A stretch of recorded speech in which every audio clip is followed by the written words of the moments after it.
Hi everyone, thanks for returning. Let's unravel another perplexing mystery. The case of Annie Tahan. Annie Tahan was born on May 1, 1965, in Charleston, South Carolina, and was raised by her mother. She had a strong love for life, dancing, fun, and the simple pleasures it brought. Annie dreamed of having a family and considered motherhood her greatest goal. She began this journey very early, giving birth to her first son, Jimie, at the age of 18, followed by her second son, Shawn, just a year later. By the age of 20, she welcomed her third child, a daughter named Shawn. Unfortunately, shortly after Shawn was born, the children's father left Annie, became uninvolved in their lives, and abandoned the family. Annie faced the hardships of raising 3 young children in a rented apartment in Maine.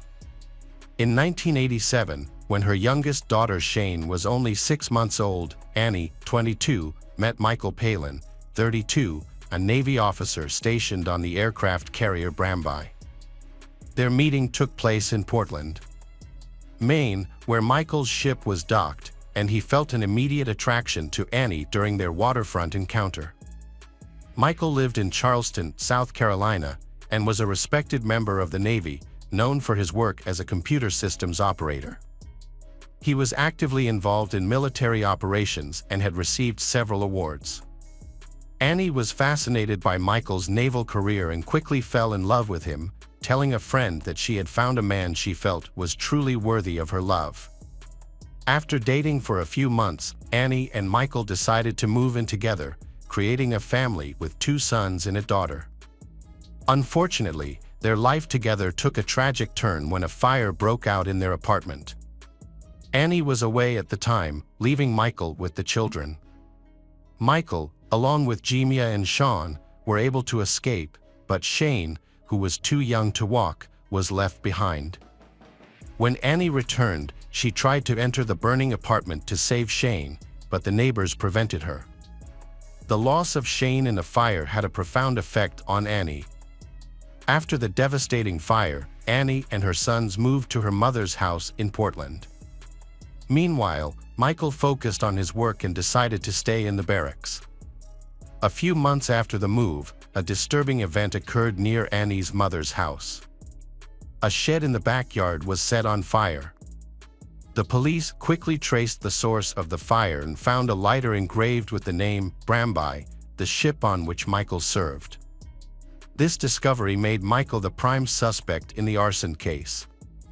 However, despite the incriminating evidence, the police were unable to link him to the crime due to insufficient evidence. After the second fire, Maine child welfare authorities discovered that Annie's sons were living in unsafe conditions with her. As a result, they made the decision to remove Jimie and Shawn from her custody and place them in the care of the Department of Social Services. This decision devastated Annie, who tried her best to regain custody of her children. But she was unsuccessful and lost custody of her sons. When Michael's ship returned to Charleston, South Carolina, he settled into a rental apartment and reunited with Annie. Despite their complicated past, Annie decided to move in with him in Goose Creek, a suburb of Charleston.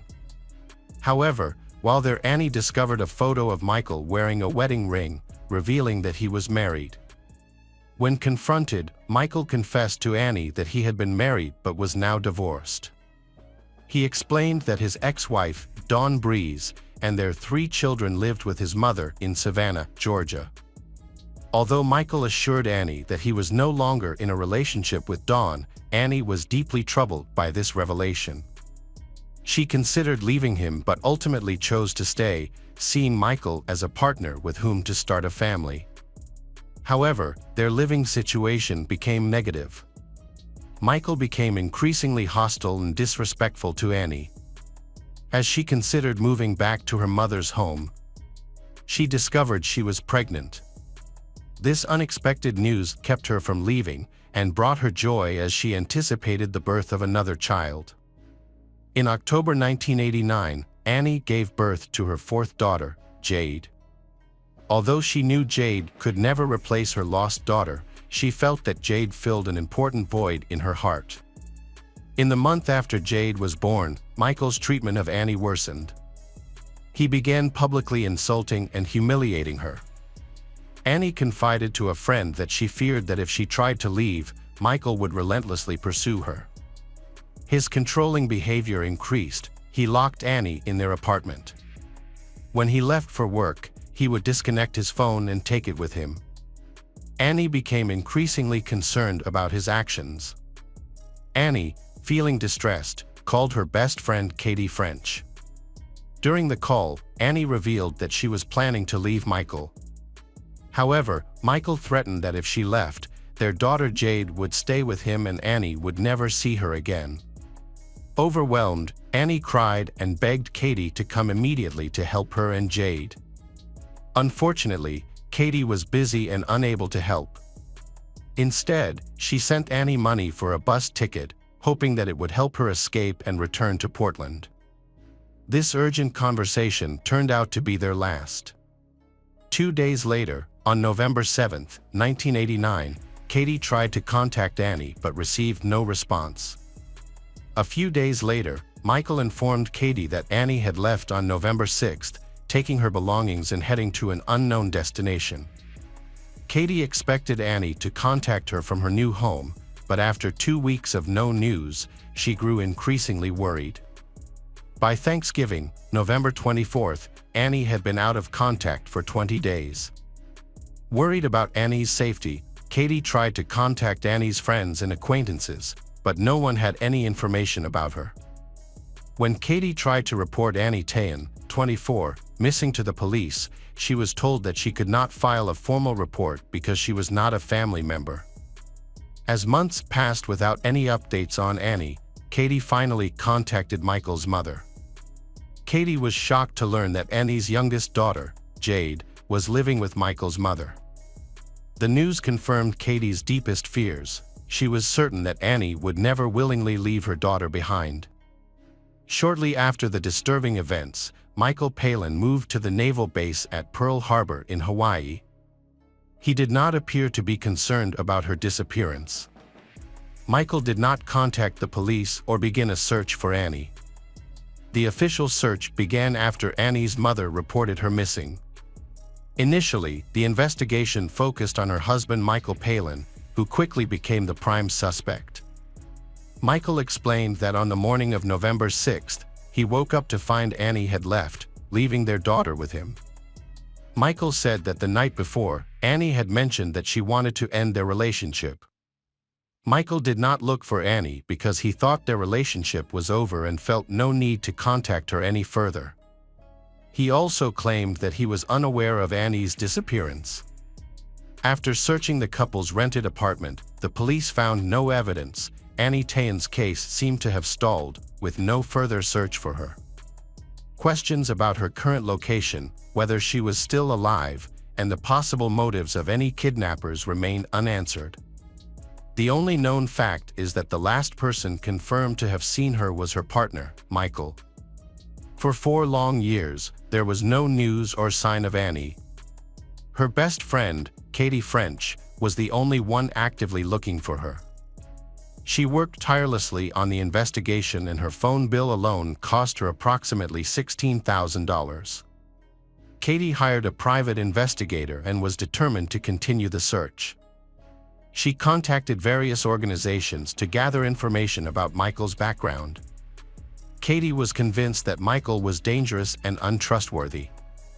She was terrified of him, knowing that if Michael learned of her ties to the police, it could put her in danger.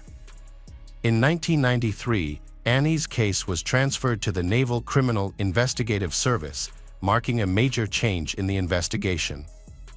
Naval Criminal Investigative Service agents began a comprehensive review of the case from the beginning.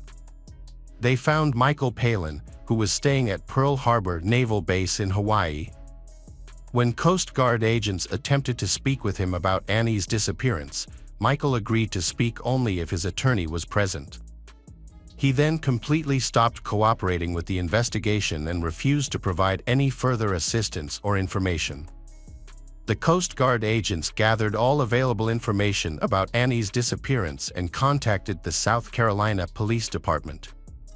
They asked the department to cross-reference their records with any unidentified bodies, noting that Annie had given birth just a month before her disappearance. South Carolina police then reported a case involving a dead woman who had also given birth a month before her death.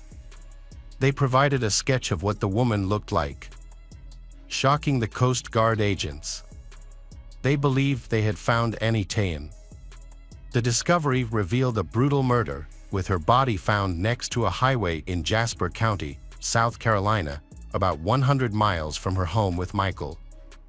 The crime scene photos were horrifying. Annie's face was severely crushed, and her skull was broken into 124 pieces, requiring nearly 500 hours of detailed reconstruction. Her body was found in a duffel bag that had been doused with gasoline and set on fire. The burning bag was discovered at 6 a.m. on November 7, 1989, the same time Katie French noticed Annie had stopped answering her calls. Annie was identified by comparing her dental records to those of the unidentified woman. After Annie's body was found, Michael became the prime suspect in her murder. The Coast Guard developed a detailed investigation plan, starting with a review of his financial transactions. They discovered that on the day Annie went missing, Michael had made a credit card purchase about 25 miles south of where her body was found. Additionally, his phone records showed that on the morning of November 6, he called his mother's home in Savannah twice, once at 4:35 a.m. and again at 5:17 a.m. Based on this evidence, police believe that Michael killed Annie in their apartment, then moved her body and left it on the side of the road, where he burned it. Naval Criminal Investigative Service agents targeted Michael Palin's ex-wife, Dawn Breeze. At the time of Annie's death, Dawn was still married to Michael and lived in his mother's home in Savannah. After Annie went missing, Dawn divorced Michael and began moving around the state several times, apparently trying to avoid someone or something. Agents eventually tracked her down to Miami, Florida, in the summer of 1995, nearly 6 years after Annie Tahan's murder. When they found Dawn, she was making a living through psychic activities. During a visit to her workplace to discuss Annie's disappearance, Dawn responded surprisingly calmly. She asked how long the conversation would last, saying she wanted to eat if it lasted. This response surprised the agents, as they had expected a more emotional response regarding Annie. However, Dawn remained calm throughout their discussion. During the 10-hour interrogation, Dawn's story initially matched Michael's. She said that when she visited Michael's apartment, he told her that his mistress had left and that he planned to raise their daughter on his own. However, Dawn was silent, looked down, and said that she wanted to tell the truth. Her next speech was emotionless and tearless as she shared what she had kept secret for 6 years. Dawn revealed that Michael had called her to his Charleston apartment early one morning. She discovered Annie's body on the living room floor. Michael told Dawn to go into the bedroom to see his daughter. At the time, Dawn and Michael were still legally married and had 3 children together. Michael admitted to Dawn that he had had an affair with Annie, which resulted in the birth of a daughter. He begged her to accept the child and help him raise his daughter. Dawn claimed that rather than face a custody battle with Annie, Michael chose to kill to gain custody. Dawn added, on the night of November 5th and 6th, 1989, Michael and Annie went to bed after having sex. After a while, Annie fell asleep. At this point, Michael violently attacked her with a crowbar. Their daughter, Jade, was lying next to Annie in bed during the horrific incident. Michael continued to beat Annie on the head with increasing brutality. Despite her attempts to fight back, Annie eventually died of her injuries on that same bed. Michael contacted his wife, Dawn, asking her to come immediately. He then placed Annie's body in a large bag and put it in the trunk of his car, where he also had a can of gasoline. He drove with Dawn and their daughter Jade in the back seat for about 100 miles. When they reached a quiet area on the side of the road, Michael took Annie's body out of the trunk, doused it with gasoline, and set it on fire. After making sure the fire was burning well, he quickly returned to the car and drove Dawn and Jade back to his mother's house in Savannah. Dawn's revelation was crucial evidence in the investigation. The police asked Dawn to make a recorded phone call to Michael to talk about Annie's murder. Dawn agreed and called Michael, expressing her concern about the discovery and identification of Annie's body. Michael's response was, "No, they didn't." During the call, Dawn told Michael that blood had been found in their old apartment and that Naval Criminal Investigative Service agents suspected they were involved in a murder. She encouraged Michael to come up with an explanation for the blood. Michael responded, "Okay, we need to work together and come up with a solution." Although he did not admit anything directly, his demeanor showed that he understood the seriousness of the situation. At the end of the conversation, Michael warned Dawn to be careful with her phone calls and assured her that they would work together to resolve the situation. Naval Criminal Investigative Service agents took Dawn to the crime scene to search for any remaining evidence. To protect her identity and ensure her safety as a cooperating witness, they disguised her before arriving at the apartment. Dawn carefully described and demonstrated where Annie's body was and the sequence of events. She pointed out a spot near the wall and baseboard where a significant amount of blood had seeped into the carpet and concrete floor below. Since Michael had moved out, the landlord had replaced and cleaned the carpet several times, which explained the lack of visible evidence. However, when the police used a special chemical on the concrete floor, a large purple stain appeared, indicating the presence of protein and confirming Dawn's account of where Annie's body had been. Despite the blood on the concrete, the Naval Criminal Investigative Service agents had difficulty confirming that the substance was blood, so they continued to search for more physical evidence. Dawn pointed to a nightstand containing a television next to the bed where Annie had been killed. She noted that blood had splattered on the television during the murder, and Michael had said that it needed a thorough cleaning. He had then disposed of the television, possibly selling it rather than throwing away a working appliance, given his frugal habits. Finding the television was difficult, but the agents were determined to find it. At this point, Michael Palin realized that the Naval Criminal Investigative Service was watching him, especially after a phone call with his ex-wife, Dawn. Naval Criminal Investigative Service agents were concerned that Michael might flee or that he might threaten witnesses, harm them. On October 11, 1995, Michael attempted to escape, but was quickly apprehended and taken into custody by police. While Michael Palin was in police custody on suspicion of murder, Naval Criminal Investigative Service agents worked tirelessly to find and interview all the residents of the apartment complex where the murders took place in November 1989. Their efforts were rewarded when they spoke with a neighbor who said he had purchased a television from Michael. Amazingly, the television was still working and in the neighbor's home. The police quickly confiscated the television and sent it to the FBI lab for forensic analysis. This investigation led to a crucial discovery. Analysis found 11 blood stains inside the speaker. These blood samples were later compared to Annie's DNA, providing crucial evidence in the murder case. At this point in the case, Michael's attorney announced that he was willing to plead guilty, but only if the death penalty was removed from consideration. The prosecutor was not pleased with this development, but military law required such a plea bargain to be negotiated at trial. Michael admitted his guilt, recounting the details of his crimes objectively, his account showing no signs of remorse or empathy. As a result, he was convicted and sentenced to life in prison, with the possibility of parole after 30 years. He was also dishonorably discharged from the Navy. Dawn Breeze, who knew about her husband's crimes and remained silent for more than 6 years, escaped legal consequences thanks to her crucial confession to the Naval Criminal Investigative Service, which greatly aided the investigation. Annie's children now know the truth about their mother's tragic fate and understand that she did not abandon them. Hello again, true crime fans. We've got another mysterious case to explore.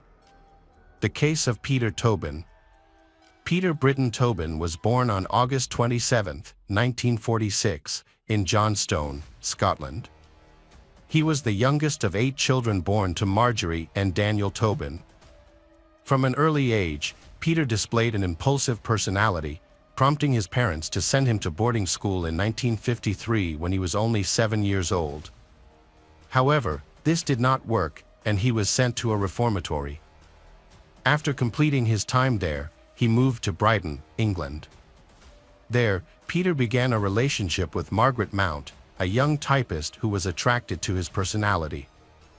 They married in August 1969, but soon, Peter's ruthless, controlling, and abusive personality manifested itself. Not only that, Peter also became involved in criminal activities. A year later, he was convicted and imprisoned in England for theft and counterfeiting.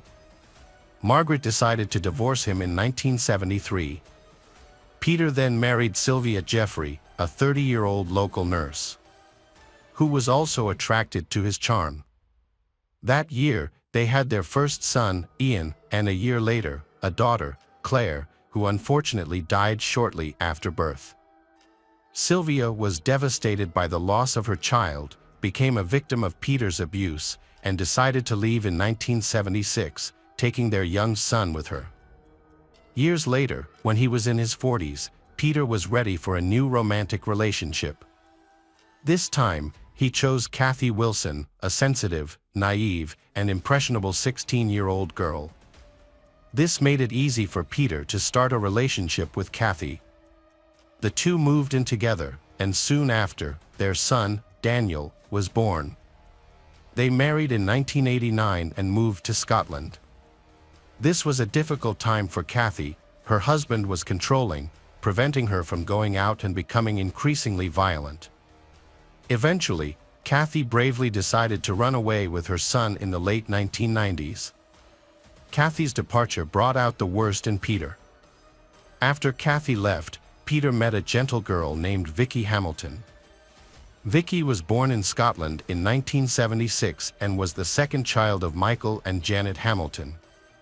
She had 3 siblings, Sharon, Lee, and Lindsay. However, arguments arose between Peter and Vicky and they quickly divorced. Vicky, Lee, and Lindsay lived with their mother and moved to South London. Sharon still lives in Bath, but this did not prevent Vicky and Sharon from maintaining the same close relationship as before. The evening of February 10th was cold and snowy. On a hangout with Sharon, Vicky checked her fare and went over the bus route with Sharon. They hugged goodbye. At the bus stop, while eating a bag of chips, Vicky met Peter. He pulled Vicky into his car, raped her, and then killed her. When Vicky failed to visit her mother's house, and there was no news of her, her family began to search for her. They reported her disappearance to the police. As the police investigated the case, Vicky's image became prominent across Scotland, and the search for her became one of the largest in the country's history. The runaway theory was reinforced on February 21, 1991, when Vicky's purse was found near the Maine bus station in Edinburgh. It was, in fact, a false clue planted by Peter to throw investigators off track. The attempt was successful, sending the investigation off track. Detectives spent 2 months searching London unsuccessfully. It was then revealed that Vicky's mother had died. Over the next 10 years, Vicky's family and townspeople continued to pursue the case, but with more than 7,000 names on file, nearly 4,000 statements taken, some 500 documents and 380 potential physical evidence, all to no avail. The case was eventually dropped. The next young woman to have Peter's misfortune was Dinah McNichol, an Essex native with a brother and 3 sisters. Her father was a jazz musician and her mother had died in a car accident many years earlier.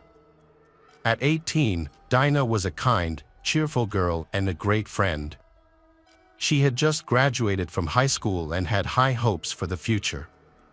She was torn between taking a year off to travel or going to college, but she was undecided.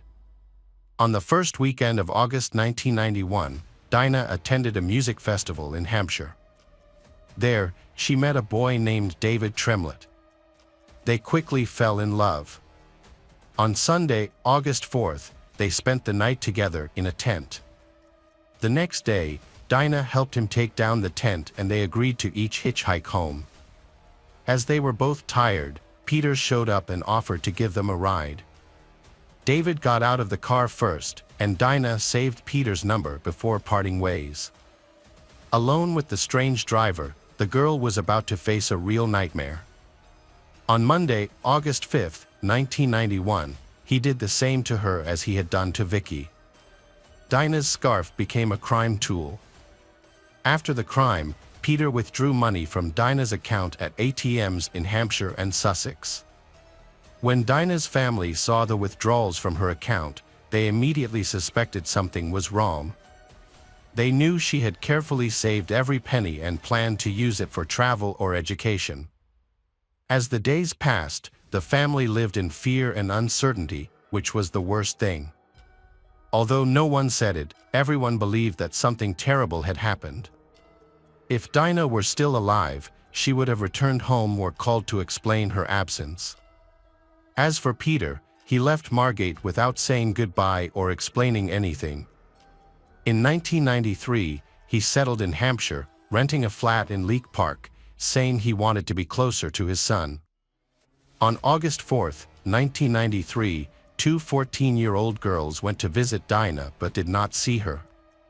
So they asked the neighbors if anyone had seen Dinah, which led to them knocking on Peter's door. Peter invited the two girls into his house, ostensibly to wait for Dinah. They saw his friendly 5-year-old son and agreed without suspicion. While the child was asleep, Peter began to torment the two girls. He threatened them with a knife and forced them to drink alcohol, then beat and raped them. One of the girls was seriously injured. Fortunately, the child woke up in time and saved them from the same terrible fate as the two previous victims. Peter wanted to hide the truth from his son, so he decided to leave the apartment with the child. Before leaving at around 2 a.m., he turned on the gas stove to complete his monstrous plan. However, the two girls were lucky to wake up and escape. They went to the police and reported everything that had happened. After that, Peter returned the child to his mother and joined a sect called the Jesus Fellowship under a false name. But the media published his photo, provided by the police, and his face became widely known. With the help of BBC Crime Watch, Peter was finally arrested after 40 days on the run in Brighton. Peter appeared in court on May 18, 1994 and pleaded guilty to sexual assault and indecent assault on two young girls. As a result, he was sentenced to 14 years in prison. However, Peter was released in 2014 at the age of 58 without serving the full sentence. After his release, Peter returned to Scotland with the aim of hiding in the same area to avoid being identified as a sex offender. He evaded capture for a long time until 2006. During this time, Peter used a false name and posed as a homeless person. He sought refuge at St. Patrick's Cathedral in Glasgow. Under the name Peter McLaughlin, Peter approached a charity couple from the church group, Dennis and Katie Curran. Katie still felt uneasy about Peter despite his frail appearance. On the other hand, having been raised Catholic, Peter felt comfortable in the church. He begged there, which helped him gain sympathy from the parishioners. This gave Peter the freedom to move around unnoticed and provided him with an ideal hiding place. Here, Peter met Angelica Kluck, a 23-year-old girl from Poland. She came to Scotland in the summer of 2006 to work and pay for her language lessons. Angelica was living in the rectory of St. Patrick's Church and doing cleaning work. Peter took an immediate liking to Angelica and convinced her to help him with various tasks. On Sunday, September 24, 2006, Angelica helped Peter paint a shed. Some parishioners saw them together. But unexpectedly, Peter attacked Angelica at the back of the chapel. Lyca Brown, 47, and her husband, Andrew, 46, were at home when they heard a woman screaming through an open window. Lyca described the scream as a short, loud sound, like someone being forcibly restrained. The scream made her nervous and she got up from her chair, but when she got to the window, she couldn't see anything. Hours passed and the parishioners noticed that Angelica was no longer there. That was when Dennis and Katie quickly reported the unusual disappearance to the police. The police immediately began investigating and interviewed every member of the community. During these interviews, it was discovered that the last person anyone saw with Angelica was Peter, albeit under the guise of a homeless. He eventually became the prime suspect and the police came to question him, but found no evidence. The investigation continued. Peter knew that it was only a matter of time before they found the body and traced it back to him, so he fled to London. By this time, Detective David Swindle had joined the investigation and began to suspect that this might not just be a disappearance. Everything they found, as well as the testimonies they gathered, made him think that Angelica was unlikely to be found alive. Finally, on September 29, 2006, authorities discovered the body in the chapel.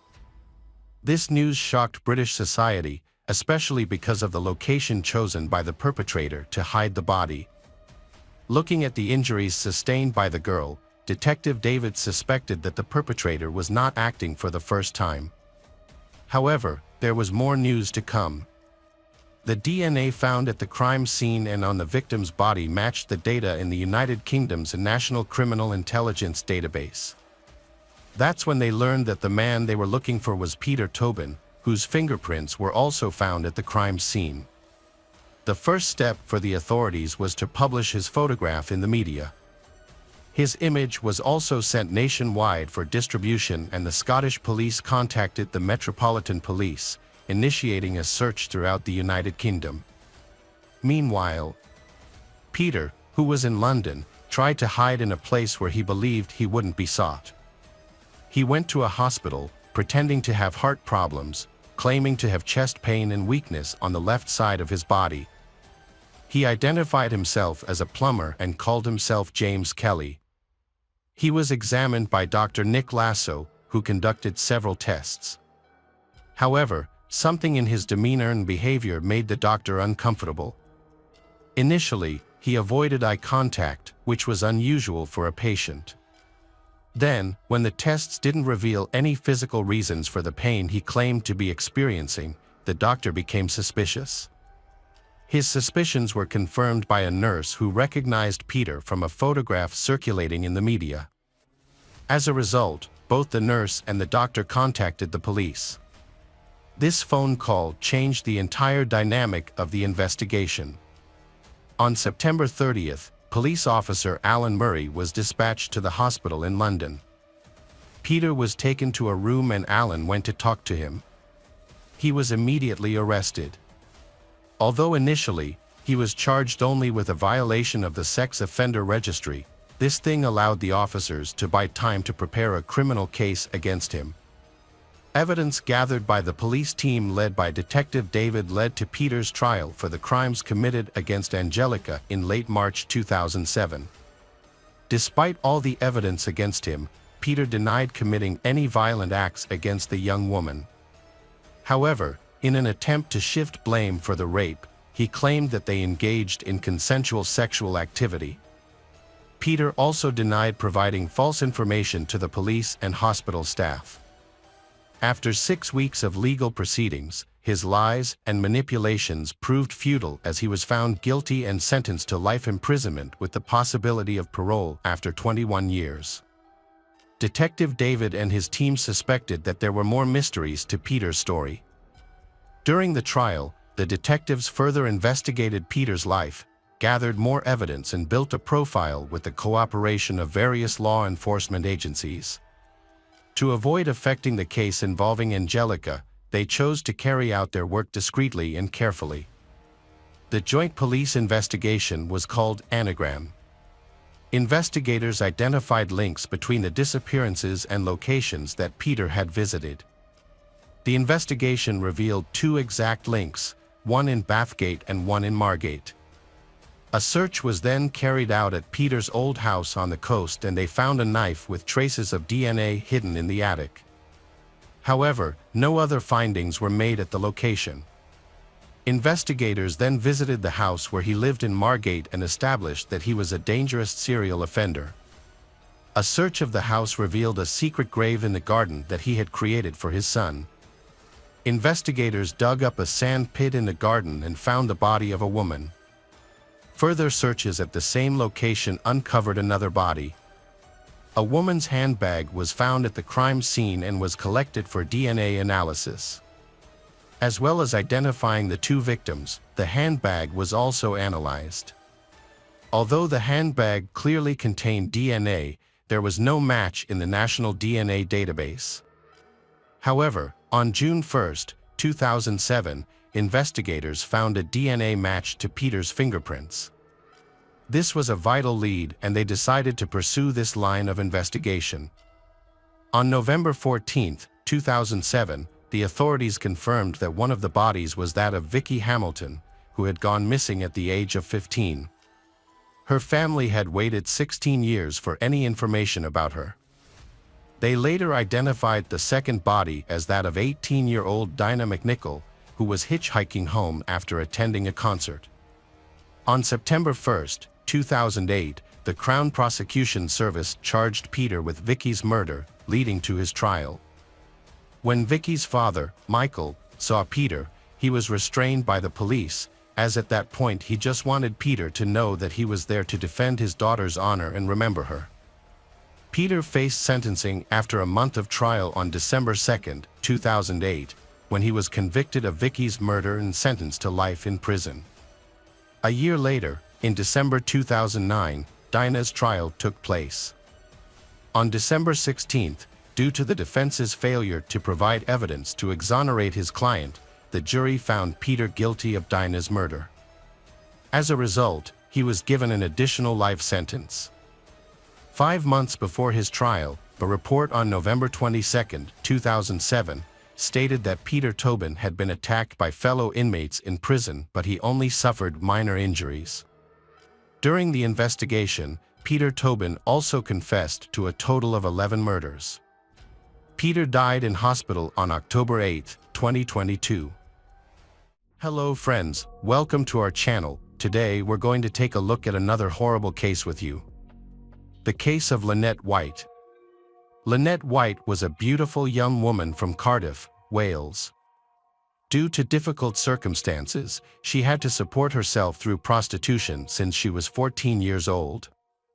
Although this was not Lynette's childhood dream, it was the path she was forced to choose. Before her murder, Lynette had given an interview to BBC Wales journalist Tim Rogers, who was investigating child prostitution. In this conversation, Lynette shared how she had been abused, taken to Bristol, and forced into prostitution. Although Lynette managed to return to Cardiff, she was still unable to escape this dangerous life. By 1988, when Lynette was 20 years old, she had become a well-known prostitute on the streets of Cardiff. With her beautiful appearance and high regard among her friends, Lynette was one of the top prostitutes in the city. She went to work every day, earning around £100 a night. People often thought that Lynette White was trying her best to make a better life, but the reality was quite different. She worked hard just to pay for her boyfriend Stephen Miller's cocaine addiction. Every day, Stephen took large amounts of money from Lynette, who was his only source of income. Lynette and Stephen lived together in a flat on Dorset Street, Cardiff. Every day, Stephen drove Lynette to work in Riverside, Cardiff, and then went to the North Star Club in the evening to collect her earnings. Lynette's life took a new turn when Leanne, a friend of Lynette's, lent her the keys to a flat. The purpose of this was for Lynette to take clients there for sex. On the evening of February 14, 1988, Leanne went to the flat as she presumably wanted to use it. However, when she got there, Leanne found the door locked, which was quite unusual. Leanne became very concerned about Lynette and went to Buttetown Police Station to report her missing. The police went with Leanne to her James Street flat. They entered the flat and found Lynette lying in a pool of her own blood. She had died from severe injuries. A post-mortem examination by forensic pathologist Bernard Knight revealed that Lynette had been stabbed more than 50 times in various parts of her body, including her chest, face, abdomen, wrists, arms, hands, and thighs. In particular, her throat had been brutally slashed from ear to ear. Although Lynette had been stabbed multiple times, her cause of death was the injury to her throat. The medical examiner determined that Lynette was murdered on February 14th. Between 1:45 a.m. and 4 a.m. Lynette's body was found between the foot of her bed and the window, covered in blood. An autopsy revealed that semen containing no sperm was found in Lynette's vagina and on her underwear. Additionally, 2 different blood types were found on Lynette, including her own blood and blood type A/B, which was not Lynette's. After news of Lynette's death spread, police began to investigate the case further. Several witnesses reported seeing a distressed man in the area near where Lynette's body was found on James Street. The man looked suspicious and appeared to have blood on his hands. The suspicious man was described as a white man, about 5 feet 10 inches tall and in his mid-30s. Police focused their search on him and eventually arrested a man matching the description. However, he was released after providing an alibi. Police also investigated Stephen, Lynette's boyfriend, as the victim's partner is often the first suspect. Stephen was questioned but was later released because his blood type did not match the blood type found on Lynette. In addition, the police also investigated Francine Cordell and his mother because Lynette was scheduled to testify against Francine in court in an unrelated case. However, both were also ruled out as suspects because their blood did not match the A/B blood type found on Lynette. With no leads, the police had to rely on statements collected from the house-to-house investigation. In particular, 2 people gave suspicious statements. They were Mark Gromick, who lived in the apartment above where Lynette was murdered, and his friend, Paul Atkins. In their testimonies, Mark and Paul gave 4 completely different statements. Therefore, the investigators did not take these statements seriously. The police collected more statements related to Lynette's murder. Ronnie Williams, a police informant, gave statements implicating his brother-in-law, Yusef Abdullahi. However, the strained relationship between Ronnie and Yusef led the police to doubt and dismiss this account. Leanne Vilde, who reported Lynette missing on the day of her death, was also a suspect. After intense questioning, she gave a drunken statement naming Stephen and Yusef as the killers. Another eyewitness, Violet Piriam, a secretary at the Cardiff Yacht Club, shed light on the case. 8 months into the investigation, she recalled a crucial detail. On February 14th, while driving home from the club at around 1:30 a.m., she saw 4 excited black men outside the building where Lynette was killed. 2 of them, in particular, she identified as John Acti and Rashid Omar. Piriam's testimony opened a new line of inquiry into the case. Angela Sila, who has a mild intellectual disability, gave a crucial testimony. She said she saw Stephen, John, Rashid, Ronnie Acti, John's cousin Tony Paris, and Tony Brace outside 7 James Street on the day Lynette was murdered. This testimony was important because it matched Violet's testimony and further implicated Yusef, John Stephen, and others. On the same day, Mark and Paul also provided new testimony. They said they saw a group of men, including Ronnie and Yusef. Angela Sila then gave another testimony in December 1988. She said she heard screams from Lynette's flat and ran there with Leanne. Leanne gave a similar testimony on the same day, saying she went to the flat after hearing Lynette's screams and met Stephen, Yusef, Ronnie Acti, Stephen's brother, and an unnamed mixed-race man. However, Angela Sila later got into trouble. She had type AB blood, and police found her blood on Lynette's socks. Sila later gave a new confession, admitting that she was part of the murder, along with Leanne and others. Leanne also admitted that she was forced to cut Lynette's wrists to ensure her complicity and silence.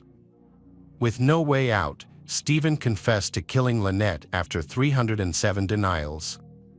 He also named other men involved, leading to the arrest of all those accused of the murder. Specifically, the police arrested Stephen Miller, Tony Stephen, Yusef Abdullahi, Ronnie Akhti, Rashid Omar, and Martin Tucker on December 7, 1988. 2 days later, John Akhti and Tony Paris were also arrested.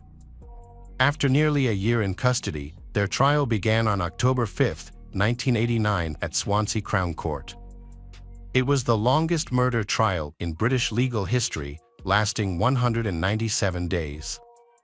After 2 years in custody, Ronnie Akhti and John Akhti were acquitted of murder. Meanwhile, Tony Paris, Stephen Miller, and Yusef Abdullahi were convicted. Each was sentenced to life imprisonment and was known as the Cardiff Three. However, there was no forensic evidence linking the men to the crime scene, which created many doubts and questions about the verdict. Friends and family of the Cardiff Three began a campaign to overturn the verdict. The campaign received widespread support and was followed up by television documentaries in 1992. The Cardiff Three's appeal was finally accepted in December 1992. After hearing Stephen's interrogation, Judge Taylor decided that the police had been abusive in their questioning of Stephen. Therefore, the veracity of Stephen's testimony was no longer important. In the end, the Cardiff Three were acquitted. Their conviction was deemed unsafe and insufficiently supported. However, if the Cardiff Three were not the real criminals, then the real criminal is still at large. This raises the question, who killed Lynette White? 8 years later, the case was reopened. This time, Professor Dave Barkley and Police Chief Kevin O'Neill were assigned to investigate. The case led the police back to the crime scene, where the incident had occurred 12 years earlier. While reviewing old photos of the crime scene, Professor Barkley discovered a crucial detail that no one else had seen all these years: a large drop of blood that might have been splattered from a knife onto the wallpaper. When the crime occurred in 1988, the police had collected several pieces of wallpaper from the apartment as evidence. Upon searching through the old evidence, they discovered that the only missing piece of wallpaper was the one containing the large drop of blood. The forensic team continued to investigate the case, carefully studying photos of the scene. They discovered that the blood might have been hidden under several layers of paint on the baseboards. The team also found traces of blood on a piece of cellophane from a cigarette packet, leading to the suspect being nicknamed Cellophane Man. To find the suspect, the forensic team led by Angela Gallup began collecting and comparing DNA data. However, searching for a matching DNA profile in 140 police databases proved futile as no matches were found. But the forensic team did not give up. They narrowed down the search to hundreds of profiles in the Cardiff area by comparing similar DNA profiles. They eventually found a match between the suspect's DNA profile and that of a 14-year-old boy who was known to the police for driving around Cardiff. Surprisingly, the boy could not be a suspect because he had not been born at the time of the crime 15 years ago. The police still visited the boy's home to investigate. There, they were told that the boy's father had died but that he had an uncle named Jeffrey Gafford. On February 26, 2003, detectives went to Jeffrey's home in the village of Hanharan, 15 miles west of Cardiff. However, Jeffrey's house was empty at the time.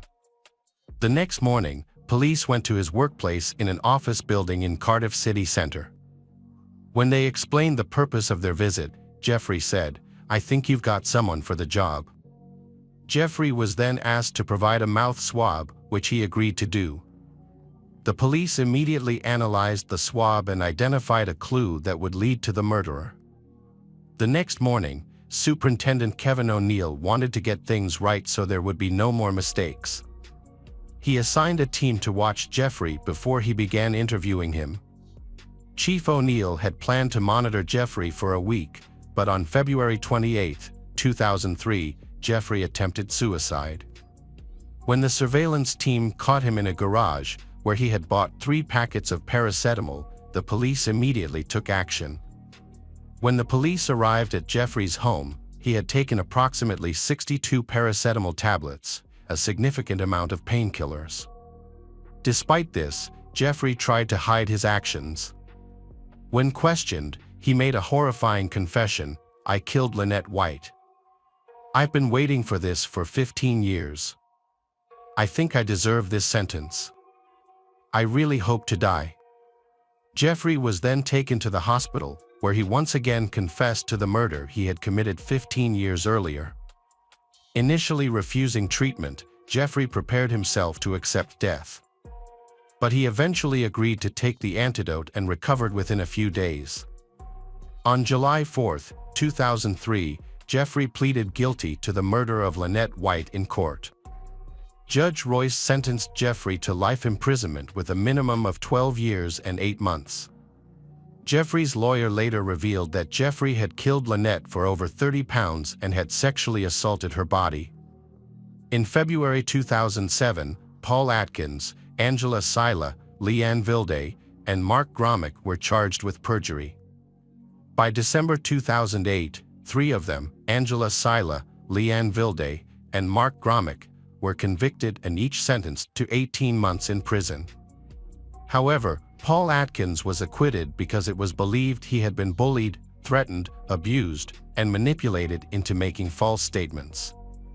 In March 2009, it was announced that the prosecution had enough evidence to charge the officers involved in the original investigation for conspiracy to pervert the course of justice. However, in 2011, the trial was dropped due to a lack of evidence. In 2015, 8 of the accused officers brought a civil suit in the High Court against the police force, suing for malicious prosecution, unlawful detention, and wrongful conduct. However, in late 2015, the judge in the civil case dismissed their case. 5 of the wrongfully accused men were awarded compensation after their release. Stephen Miller was paid £571,000, John Actie received £300,000, while Tony Perez was awarded £250,000. 2 other men, Ron Actie and Yusuf Abdullahi, have since died. Ronnie Actie died in 2007 after struggling to come to terms with what had happened to him. Yusuf Abdullahi died in 2011 from cancer after battling post-traumatic stress disorder.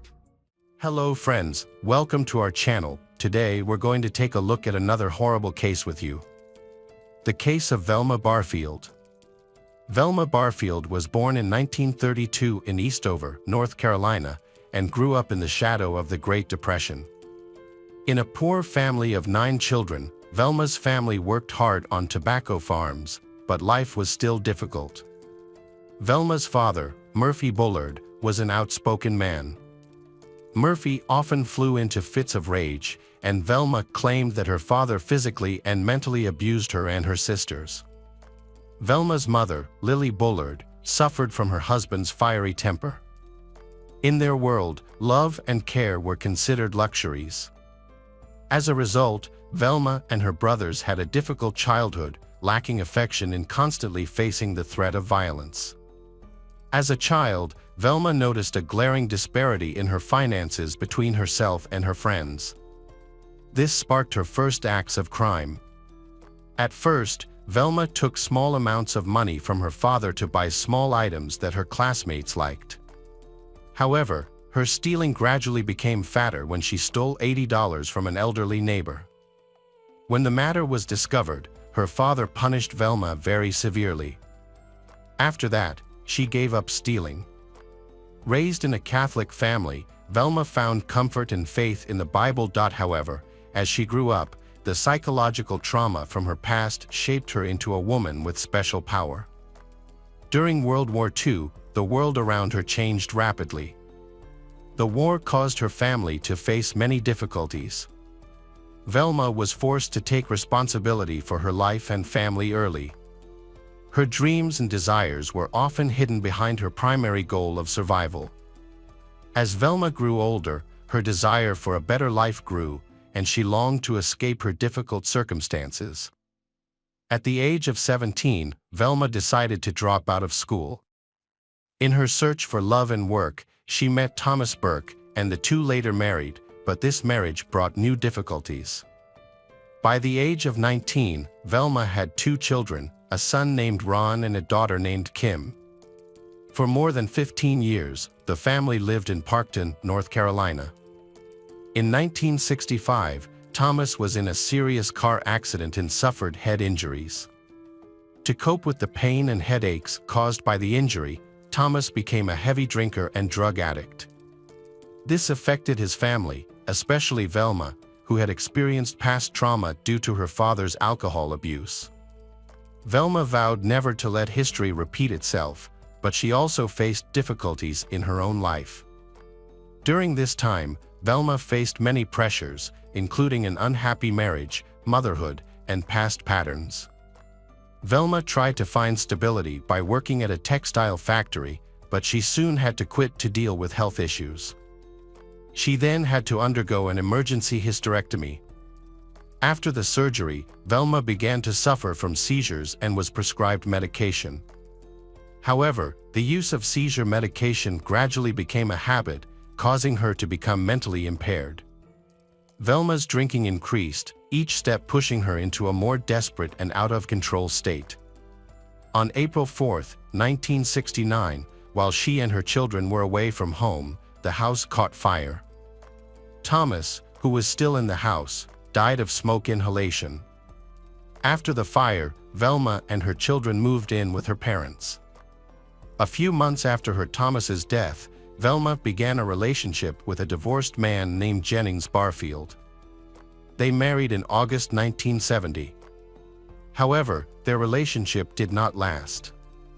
After an argument, Jennings died of a heart attack on March 21, 1971. Velma returned to her parents' home. Later, Velma's father died of cancer in the summer of 1974. Her mother also suffered from severe stomach pain and was hospitalized. Although she recovered and returned home in August 1974, Velma's mother was hospitalized again due to severe stomach pain. Because her illness was so severe, she died after 2 hours of treatment. Another man Velma was dating was in a car accident and died on December 30th of the same year. Velma's financial difficulties and addiction led to another bad decision. She started forging checks to meet her growing needs. But deception came at a cost, and those around her began to lose faith in Velma. In 1975, Velma was convicted of 7 counts of writing bad checks and sentenced to 6 months in prison. However, she was released after serving 3 months. After her release in 1976, Velma took a job caring for the elderly. She initially worked for 94-year-old Montgomery Edwards and his 84-year-old wife in Lumberton, North Carolina. Montgomery fell ill and died on January 29, 1977. A few weeks later, in February, Montgomery's wife Dolly developed symptoms of the same stomach illness as Velma's mother and died on March 1. Velma then cared for Record Lee, 76, who had lost a leg. On June 4, 1977, Record Lee's husband, John Henry, began experiencing severe pain and cramps in his abdomen. Doctors attributed his condition to a severe stomach virus. However, he died later that month. Velma then moved in with her new boyfriend, Roland Stewart. While attending a Pentecostal revival meeting in Cumberland County, Roland Stewart suddenly complained of severe abdominal pain. He was rushed to the hospital but could not be saved, dying a few days later. Roland Stewart's relatives were suspicious of his mysterious death. They reported to the police to find out the reason for Roland Stewart's death. An autopsy was ordered. An investigation into Roland Stewart's death was opened. Before the autopsy results were released, Lumberton police received an anonymous phone call, reportedly from Velma's sister, who said that Velma had poisoned Roland Stewart and others. As a result, Velma was arrested for the murder of Roland Stewart. During the interrogation, Velma confessed to poisoning Montgomery and Dolly Edwards, John Henry, her mother Lillian, and her boyfriend Roland Stewart. Velma confessed that she had forged checks to her boyfriend Roland Stewart's account and that he had found out about it, so Velma had mixed rat poison into his beer and tea, and in previous victims Velma had given weed killers containing paraquat and barbiturates. Velma had secretly put these substances into her victims' food or drinks, leading to their deaths. At trial, Velma's defense attorney argued that she was insane, but this was not accepted. Velma appeared cold and emotionless, laughing at the prosecutor and even applauding after his closing speech. The defense attorney attempted to explain that Velma was not a monster but a soul trapped by addiction, and that the difficult circumstances she had experienced since childhood had caused Velma's actions to be beyond her control. The attorney emphasized Velma's mental health struggles as a mitigating factor in Velma's crimes. December 12, 1978. The jury considered the circumstances and decided to sentence Velma to death for murder and causing harm to the victim's family. The verdict was an acknowledgement of the victim's family's irreplaceable loss.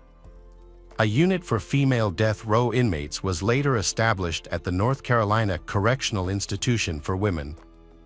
While on death row, Velma quit smoking and expressed remorse. At night, the faces of her victims haunted her dreams, and Velma silently contemplated the crimes she had committed. Velma's appeal was filed with the North Carolina Supreme Court on October 30, 1984. The appeal claimed that she was incompetent at her original trial due to her struggles with drug addiction. However, the court denied her appeal. The day before her execution, Velma instructed her attorney, Jimie, to withdraw all remaining appeals. She expressed her desire to die with dignity, as allowed by the state of North Carolina. In her final hours, Velma reflected on her life and prayed, finding solace in her faith as she prepared for death. Pastor Billy Graham offered her words of comfort over the phone, saying, "Velma, in a way I envy you because you're going to get to heaven before I do." Velma was executed on November 2, 1984, at the Central Penitentiary in Raleigh. Before her execution, she expressed remorse for the pain she had caused, stating that she was deeply sorry for the pain she had caused and that many families had suffered greatly. She also expressed her gratitude to those who had supported her over the past 6 years, saying that she appreciated the unwavering support of her family, her attorneys, and the kindness of the prison staff, and that she was grateful for their compassion and understanding during this difficult time. For her final meal, Velma chose a simple snack of cheese doodles and a Coca-Cola. She spent her last hours with family members and friends who visited her before her execution. Despite the circumstances, Velma remained calm and at peace.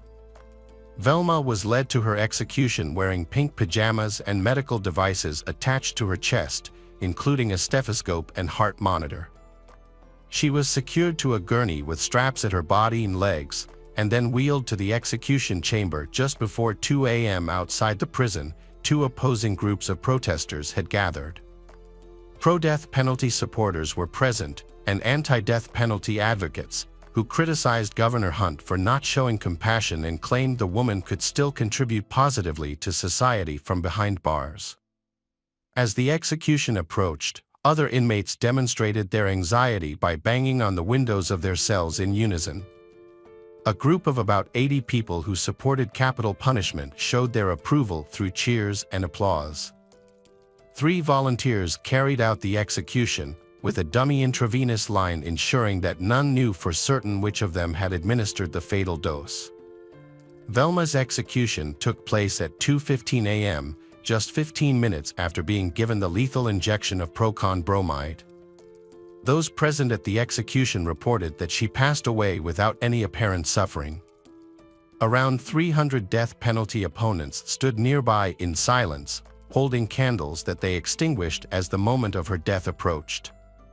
After the execution, Velma's body was taken by ambulance to a medical school for use in her previously expressed wish to donate her organs for transplantation.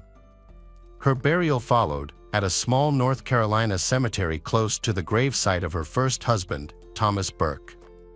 She was 52 years old at the time of her death. Hello again, true crime fans. We've got another mysterious case to explore. The case of Ronald Platt. July 28, 1996, began as a typical summer day in South England. Captain John Kopec and his son prepared for a fishing trip on their trawler, the Melcari. Despite an unsuccessful day, they decided to try their luck in a spot known as the Roughs. They lowered the net into the water and waited. The two men felt a tug on the net, indicating that it was a large catch. However, when they pulled the net up, they were shocked to find that it was not a fish, but instead a badly decomposed body of a man. Captain Kopec immediately contacted the Brixham Coast Guard to report the discovery. The body was in a state of severe decomposition, indicating that it had been in the ocean for some time. Fish had nibbled at parts of the body, but despite the decomposition, the man's clothing was intact: a long-sleeved shirt, corduroy pants, and brown shoes. And there was no identification on the body. The only identifying features found on the dead man were a smudged tattoo on his right hand and a Rolex watch on his wrist. The body was taken to the medical examiner's office in Devon for further examination. It was estimated that the man was between 40 and 50 years old. A distinctive tattoo of a cluster of stars was found on his body. His only severe injury was a head wound, which was not fatal. This, combined with other bruising, suggested that he had been dragged along the seabed before being pulled into a boat. However, his lungs were filled with water, indicating that he had ultimately drowned. Police suspected that the man might have fallen overboard during a ferry crossing. The primary method for identifying him was through dental records, as they would be on file if he was a British citizen. However, this process would take some time. It was by chance that a mortuary technician noticed the man's watch, a Rolex Oyster self-winding model that was fully waterproof. The watch required regular motion to stay active and, as an original model, its ownership could potentially be traced. Police examined the watch found on the unidentified man and discovered a crucial clue. The calendar feature showed the date July 22, indicating that the man had likely drowned 2 days earlier, on July 20, 1996. Further examination revealed a serial number hidden between the wristband and the watch face. Police sent this number to Rolex to verify its authenticity and determine who owned the watch. The mystery surrounding the man, now known as Rolex Man, gained further clues a few weeks later, after a records search identified the watch's owner as Ronald Joseph Platt. Ronald Joseph Platt was a 51-year-old TV repairman born in Calgary, Canada. His family later moved to Britain, where he grew up. Ronald remained unmarried and had served in the British Army as part of his national service. Those who knew him well described Ronald as a quiet and introverted man with a deep love for his native Canada. Ronald bought a Rolex watch in Germany in 1967, which became one of his most prized possessions. Ronald was so attached to the watch that, according to his former partners, he even wore it in the shower. Detective Constable Clenahan from the Devon and Cornwall Police was assigned to the case from the start. The police investigation revealed that Ronald's last known address was in Essex, which was hundreds of miles away from where his body was found. Clenahan contacted the Essex Police Department for assistance. Inspector Peter Redmond offered to visit the address to help with the investigation. When he visited the house, Peter found it vacant. Peter then contacted the owner and was told that the owner had moved out some time ago. However, Peter was provided with a letter of introduction that could assist in the investigation. The letter provided the address and contact details of a man named David Davis. Detective Peter called the number and got in touch with Davis. Before delivering the news, Peter asked Davis about his relationship with Ronald. Peter then informed Davis that a body had been found in Devon that was likely to be his friend. Davis agreed to meet with the police in Essex to discuss the matter further. When they met, Peter found Davis to be friendly and confident, but surprisingly calm, and asked very few questions about Ronald's death. Davis and Ronald had been friends for several years. Davis hadn't seen Ronald in over 3 months, and the last time they met, Davis had given him a loan to start an electrical business in France. Since then, Davis had assumed Ronald was living in France. During their conversation, Peter discovered that the symbol tattooed on Ronald's hand was a maple leaf, the national symbol of Canada. After providing all the necessary information, Davis left the station, assuring Detective Peter that he would send a photo of Ronald. The Essex police were then able to conclude their investigation, forming the theory that Ronald had fallen overboard and drowned in the channel. This theory aligned with Davis's account of the events, suggesting it was simply an unfortunate accident. With the Essex case over, Clenaghan had a problem on his end. He tried to contact Davis several times but was unsuccessful.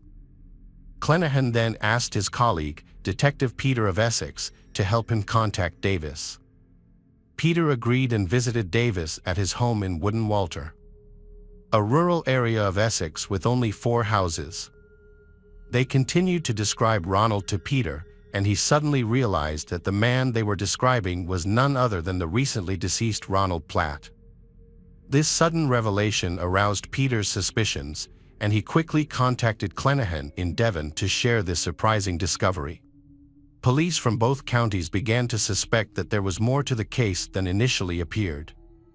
Peter turned his attention to gathering information about the man impersonating his deceased friend.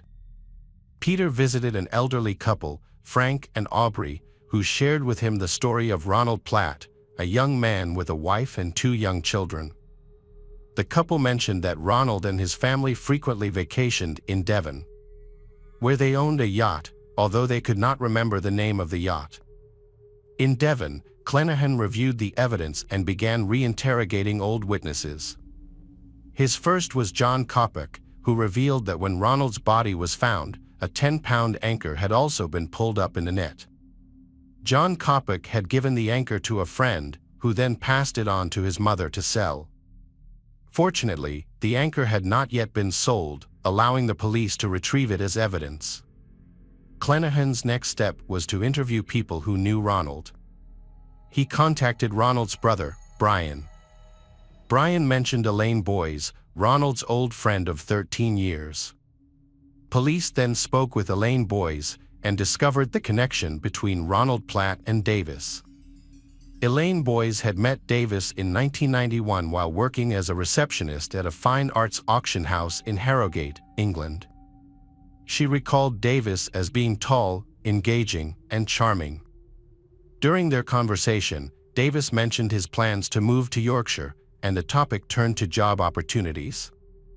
Davis offered Elaine Boyes a job at his company, but she declined, explaining that she and Ronald were planning to move to Canada soon.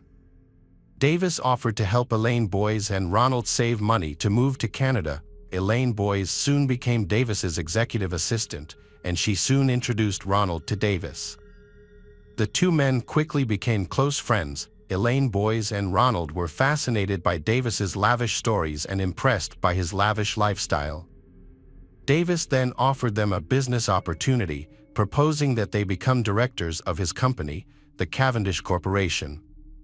Although Elaine Boyes was initially hesitant, Davis explained that he wanted to keep a low profile due to his ex-wife, a wealthy doctor in New York, who allegedly still demanded alimony payments from him. By this point, Elaine Boyes and Ronald had developed a trust in Davis and believed that he was genuinely trying to protect her from his ex-wife. Davis sent both Elaine Boyes and Platt on business trips to Europe to negotiate deals on his behalf. gradually drawing them into his scheme. They transferred money to various offshore bank accounts without asking Davis what he intended to do with it, trusting him greatly because of his religious nature. On Christmas Day 1992, Davis invited Elaine Boyes and Ronald to visit Davis and his daughter, Noelle. After a sumptuous meal, they exchanged gifts. Elaine Boyes presented Davis with a card titled "The Greatest Gift Ever." In return, Davis gave the couple 2 plane tickets to Canada, provided they used them before February 1993. While Elaine Boyes was overwhelmed by the short notice, Ronald was overjoyed that his lifelong dream of returning to Canada had finally come true thanks to Davis. In preparation for their upcoming trip, Davis quickly made arrangements. To ensure he could effectively manage their affairs while they were away, he asked Elaine Boyes and Ronald to stamp their signatures and leave their driver's licenses with him in case they needed to prove their identity. Elaine Boyes and Ronald agreed, as they trusted Davis and were grateful for the new beginning he provided. Consequently, in February 1993, they left for Canada. However, the harsh winter conditions, lack of job opportunities, and resulting financial strain quickly put pressure on their relationship. Elaine Boyes and Ronald's relationship began to unravel due to increasing tension, ultimately causing them to drift apart. 5 months later, Elaine Boyes traveled to England to serve as a bridesmaid at her sister's wedding, with no intention of returning to Canada. Davis, who had become a family friend, was also invited to the wedding. During the event, he spoke with Elaine Boyes and asked about Ronald. Upon learning that Elaine Boyes had ended her relationship with Ronald and would not be returning to Canada, Davis was upset. He attempted to persuade Elaine Boyes to give Ronald another chance, but she refused. Davis packed up his life, said goodbye to Elaine Boyes, and left her with his mobile number. However, their friendship eventually dissolved, and the phone calls ceased. Ronald and Elaine Boyes had lost contact. Ever since Elaine Boyes moved away from Canada, she had not heard from Ronald, her former lover, or Davis, who had been her best friend. So when Davis suddenly contacted Elaine Boyes in late 1996, their conversation was somewhat awkward. They barely exchanged any important information, and surprisingly, Davis did not even mention Ronald's name. The conversation was brief, and they did not keep in touch after that. He failed to tell her that Ronald was dead. After the interview, Elaine Boyes suspected Davis was involved in Ronald's death. Police needed more concrete evidence. They started questioning witnesses. Following the wedding in Harrogate, Davis quickly moved to Devon with his family. There, he introduced himself as Ronald Platt. He also introduced his pregnant daughter as his wife, sometimes calling her Elaine Boyes. It was well known that Davis owned a yacht. Witnesses reported seeing Ronald and Davis together a month before Ronald's body was discovered. They claimed to have registered on Steam Packet as brothers, David and Ronald Platt. By this point, police knew Davis had lied about Ronald and his knowledge of Ronald's death. They needed one last piece of evidence to confirm their suspicions. Police analyzed mobile records and discovered that the calls made by Davis originated from the same area where the medical examiner believed Ronald had drowned. This led Essex police to plan a sting operation to arrest Davis on suspicion of Ronald's murder. The police were informed by Elaine Boyes that Davis had arranged to meet her for coffee at Chelmsford train station. The police arrived at the train station. However, Davis had escaped. Not giving up, Detective Peter decided to drive to the Davis family home. Pete called for backup. He speculated that Davis might be armed. As the police prepared to act, a taxi stopped at the entrance of the house, and Davis quickly escaped. The police promptly gave chase, and Davis was eventually caught and forced to surrender at gunpoint after Davis was arrested. Police took his fingerprints and submitted them to an international database. Albert Johnson Walker, a man on Interpol's wanted list and Canada's most wanted fugitive, was identified as the owner of the discovered prints. Albert Johnson's life story began in Canada. Born on August 9, 1945, in Hamilton, Ontario, Albert Johnson had big ambitions despite dropping out of high school. He had a charismatic presence. Albert Johnson met his ex-wife, Barbara MacDonald. They married in 1968. The couple started a family early and had 7 children, 3 girls and 4 boys. Albert Johnson was born in Paris, Ontario, where he and his wife Barbara started a freelance accounting business. The business grew rapidly, and within a decade, it had expanded to 6 locations with more than 30 employees. However, Albert Johnson deceived his friends and clients by secretly transferring their investments to offshore accounts in the Cayman Islands and Switzerland. Over time, Albert Johnson's dishonesty wasn't the only problem he faced. His marriage began to fall apart due to his many affairs. Furthermore, those he had stolen money from began to become suspicious. With his empire on the brink of collapse, Albert Johnson decided to go on the run in 1990. Under the pretext of taking his 15-year-old daughter Sheena on a skiing trip to Europe, Albert Johnson escaped. Barbara discovered the incident and, concerned for her daughter's safety, reported her missing. The police tracked Albert Johnson to London, but lost track of him. Albert Johnson assumed a new identity, stolen from a client. He now went by the name Davis Wallace, and his daughter Sheena changed her name to Noelle. Although he evaded the police, the name Davis linked him back to his real identity. Davis Wallace needed a new identity, and his opportunity came when he met Ronald Platt. Ronald had a strong interest in Canada. Davis used this information to his advantage and created a new identity for himself. However, his plans began to fall apart in 1995 when Ronald contacted him, saying that Ronald was frustrated with life in Canada and was moving back to Essex to be closer to Davis. This development posed a problem for Davis, as having 2 Ronald Platts with the same birth date in the same area would have raised suspicion. To solve this problem, Davis came up with a plan. He bought a yacht, the Lady Jane, and took his family and Ronald to Totnes and Devon to celebrate the launch. During this trip, Davis and Ronald purchased a new 10-pound anchor. Davis invited Ronald to Devon for the weekend to go fishing and enjoy the coast. Davis took Ronald to his boat, the Lady Jane, far enough from shore to avoid detection. Once alone, Davis hit Ronald over the head with the anchor, knocking him unconscious. Davis then searched Ronald's pockets for identification and retrieved it. Davis tied the anchor to Ronald's waist to weigh him down and threw him into the water, intending to make it look like an accident.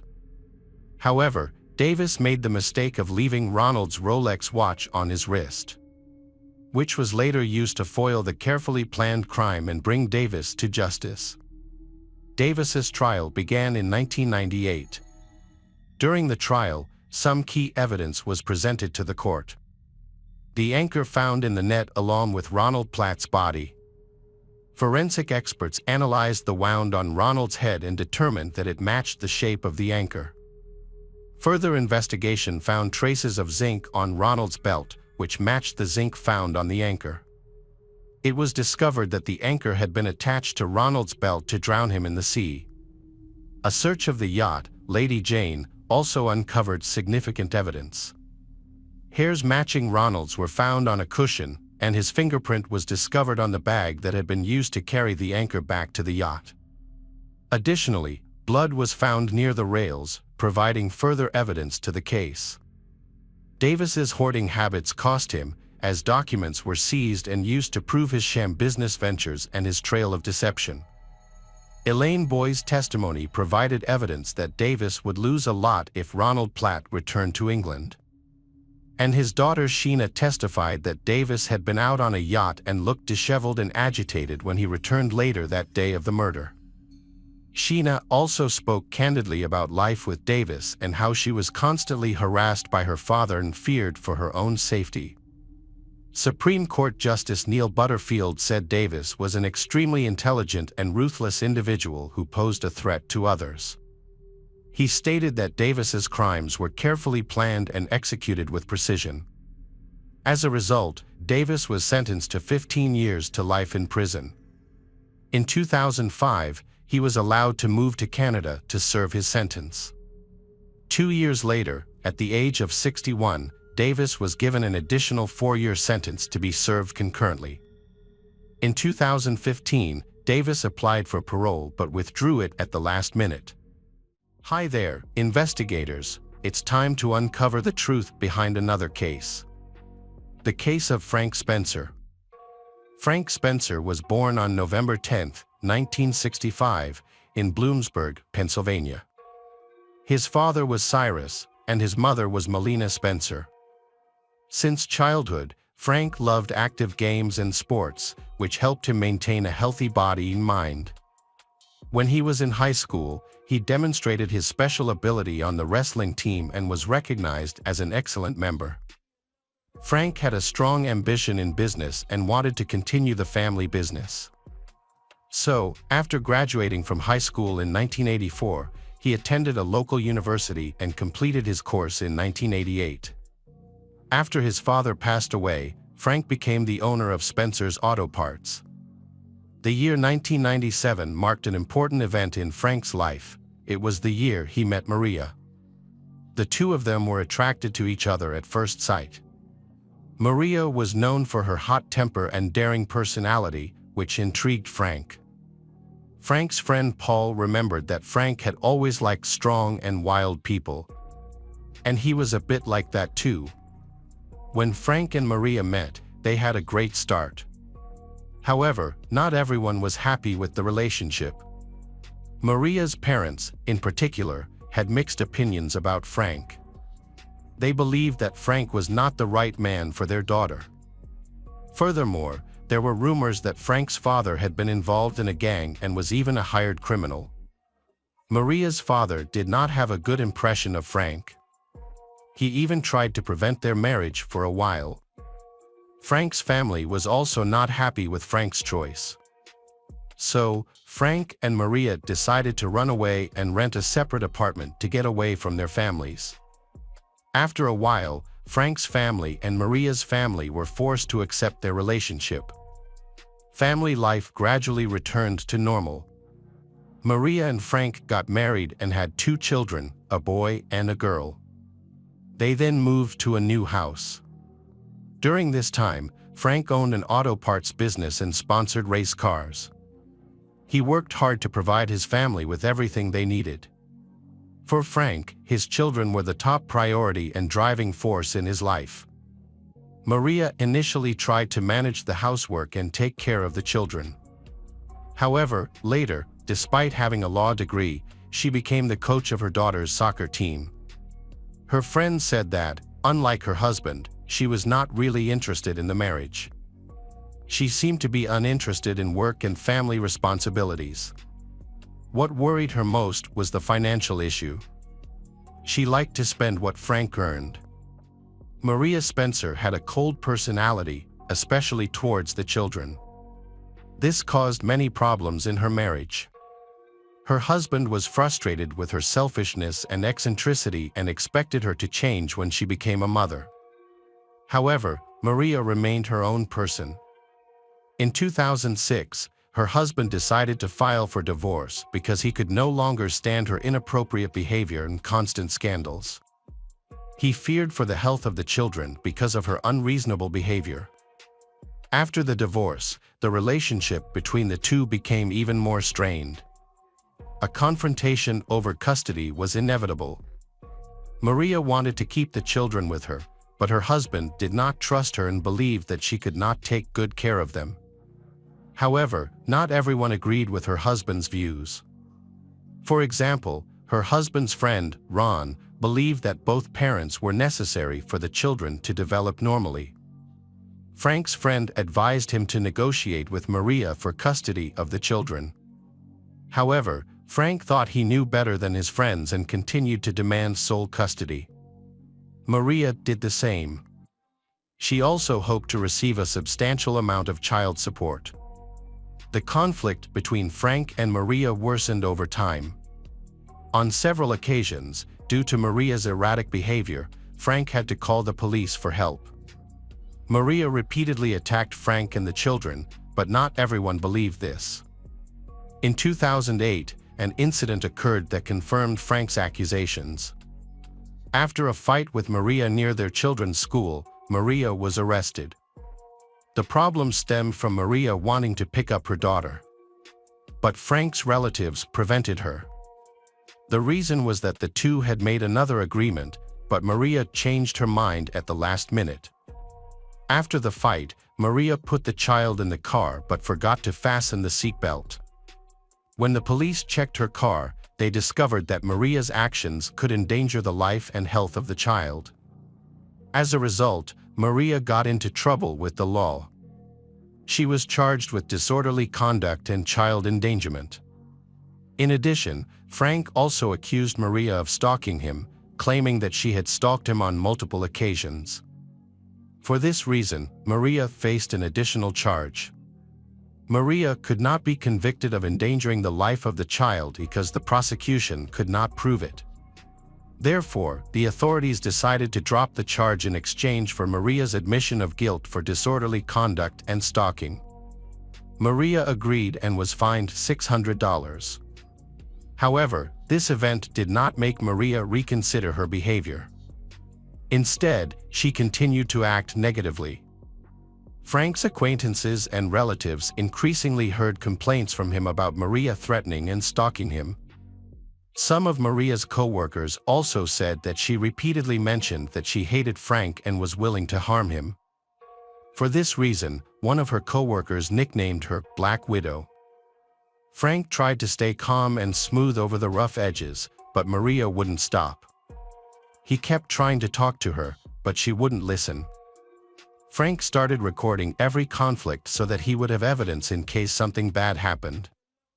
He just wanted to live and work in peace, but Maria took it too far.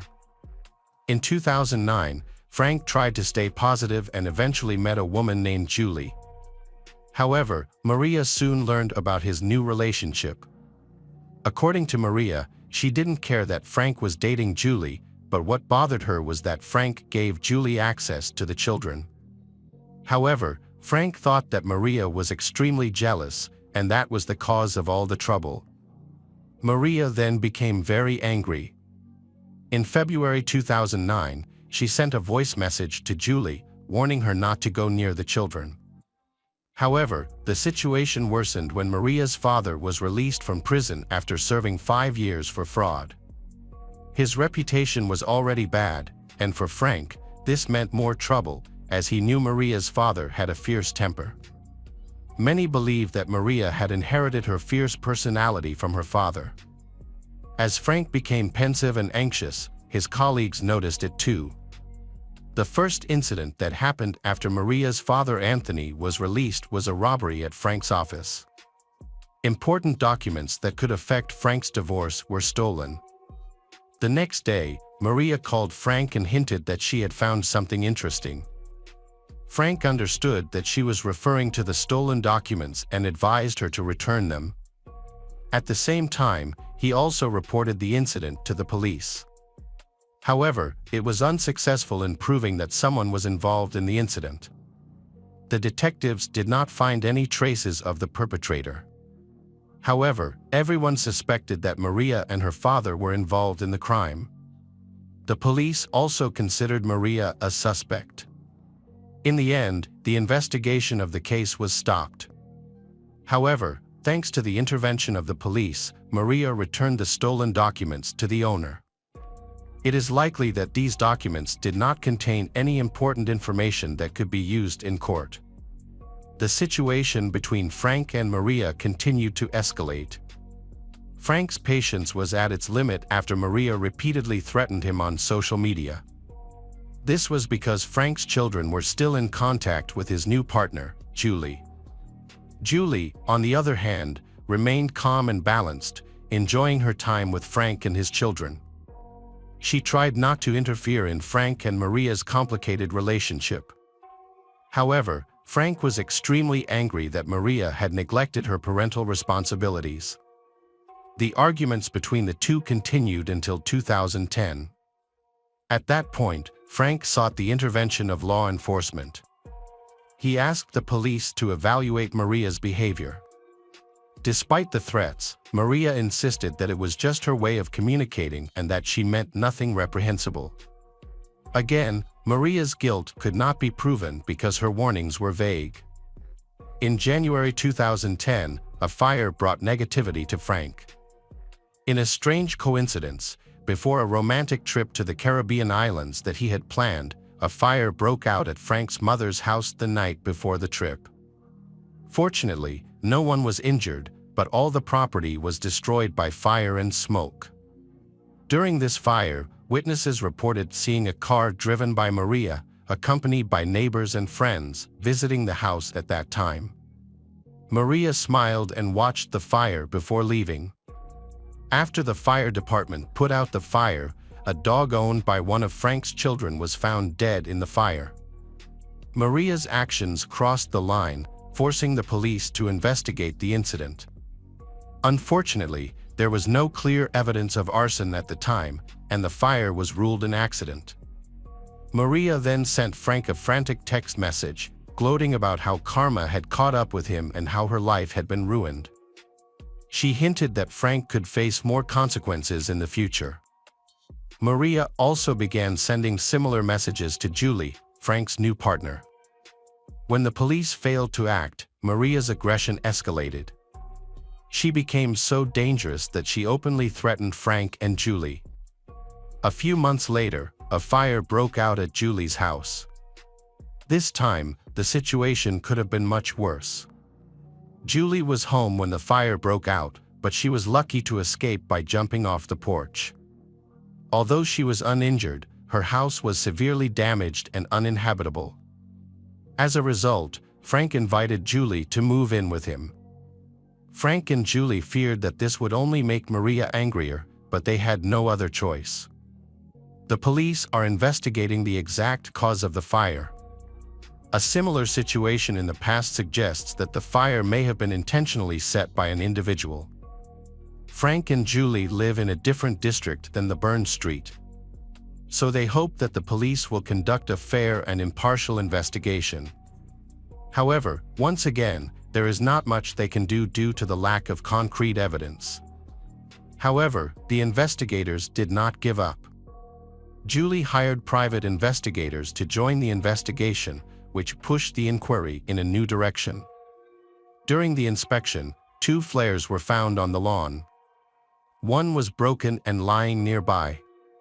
Investigators also discovered that the fire had spread from the steps leading to the balcony of the house. Finally, after collecting and examining the data, experts determined that the cause of the fire was arson. However, the lack of direct evidence has prevented authorities from identifying the perpetrators. The suspects remain at large and have not been prosecuted for their crimes. The cold summer of 2012 marked a tragic event in the life of the Frank family. In June 2012, Frank and Julie decided to split up, but in reality, it was just a plan to distract Maria. However, this also marked the final farewell of the Frank family. Just a few weeks later, Frank was found dead. On July 3rd, Joe, a close friend of Frank's, decided to visit him because he had not heard from him for a while. Joe and Frank used to take their children out together, and their team was currently in an important series of matches. However, when Frank did not answer the phone, Joe decided to visit him in person. When he arrived at Frank's house, Joe became worried when he saw that the front door was slightly ajar and there were stains near it. His fear was confirmed when he entered the house and saw Frank lying motionless on the floor. Frank's face was serene, as if he had finally found the peace he had been looking for. However, when Joe walked around the body, he saw dried blood in Frank's ear. Without hesitation, Joe called emergency services. As news of the incident spread throughout the county, everyone knew that this was a terrible crime.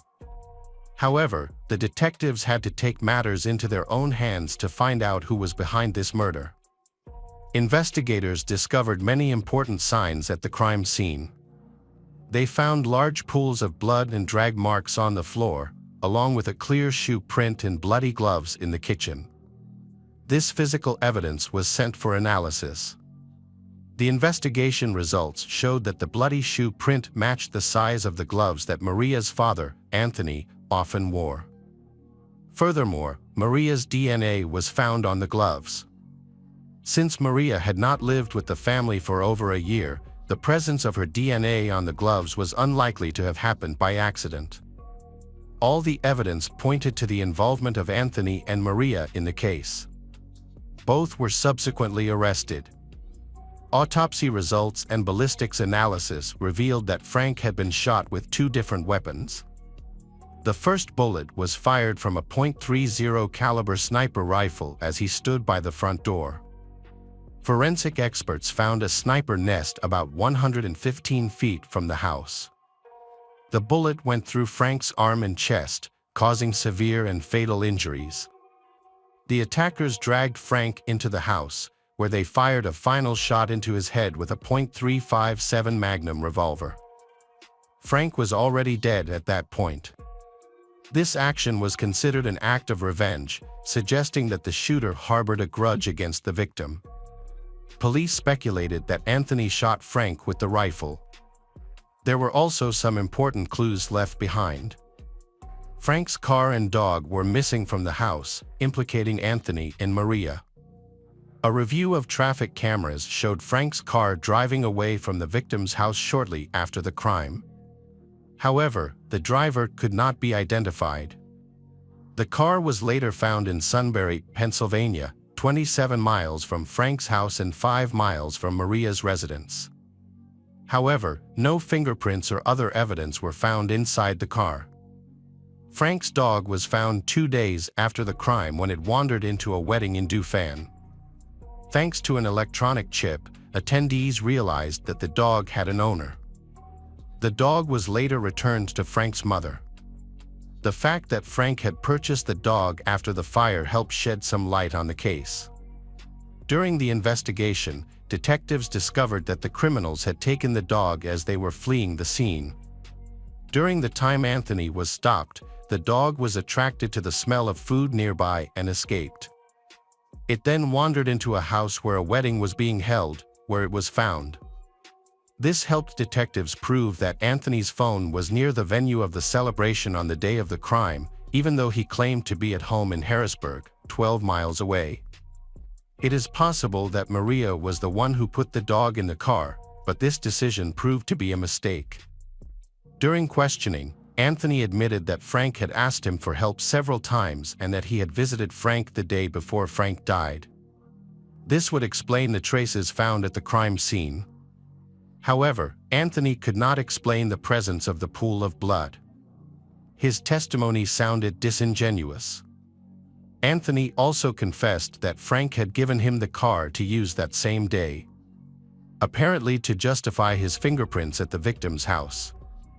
This would indicate that he had been at the crime scene the day before.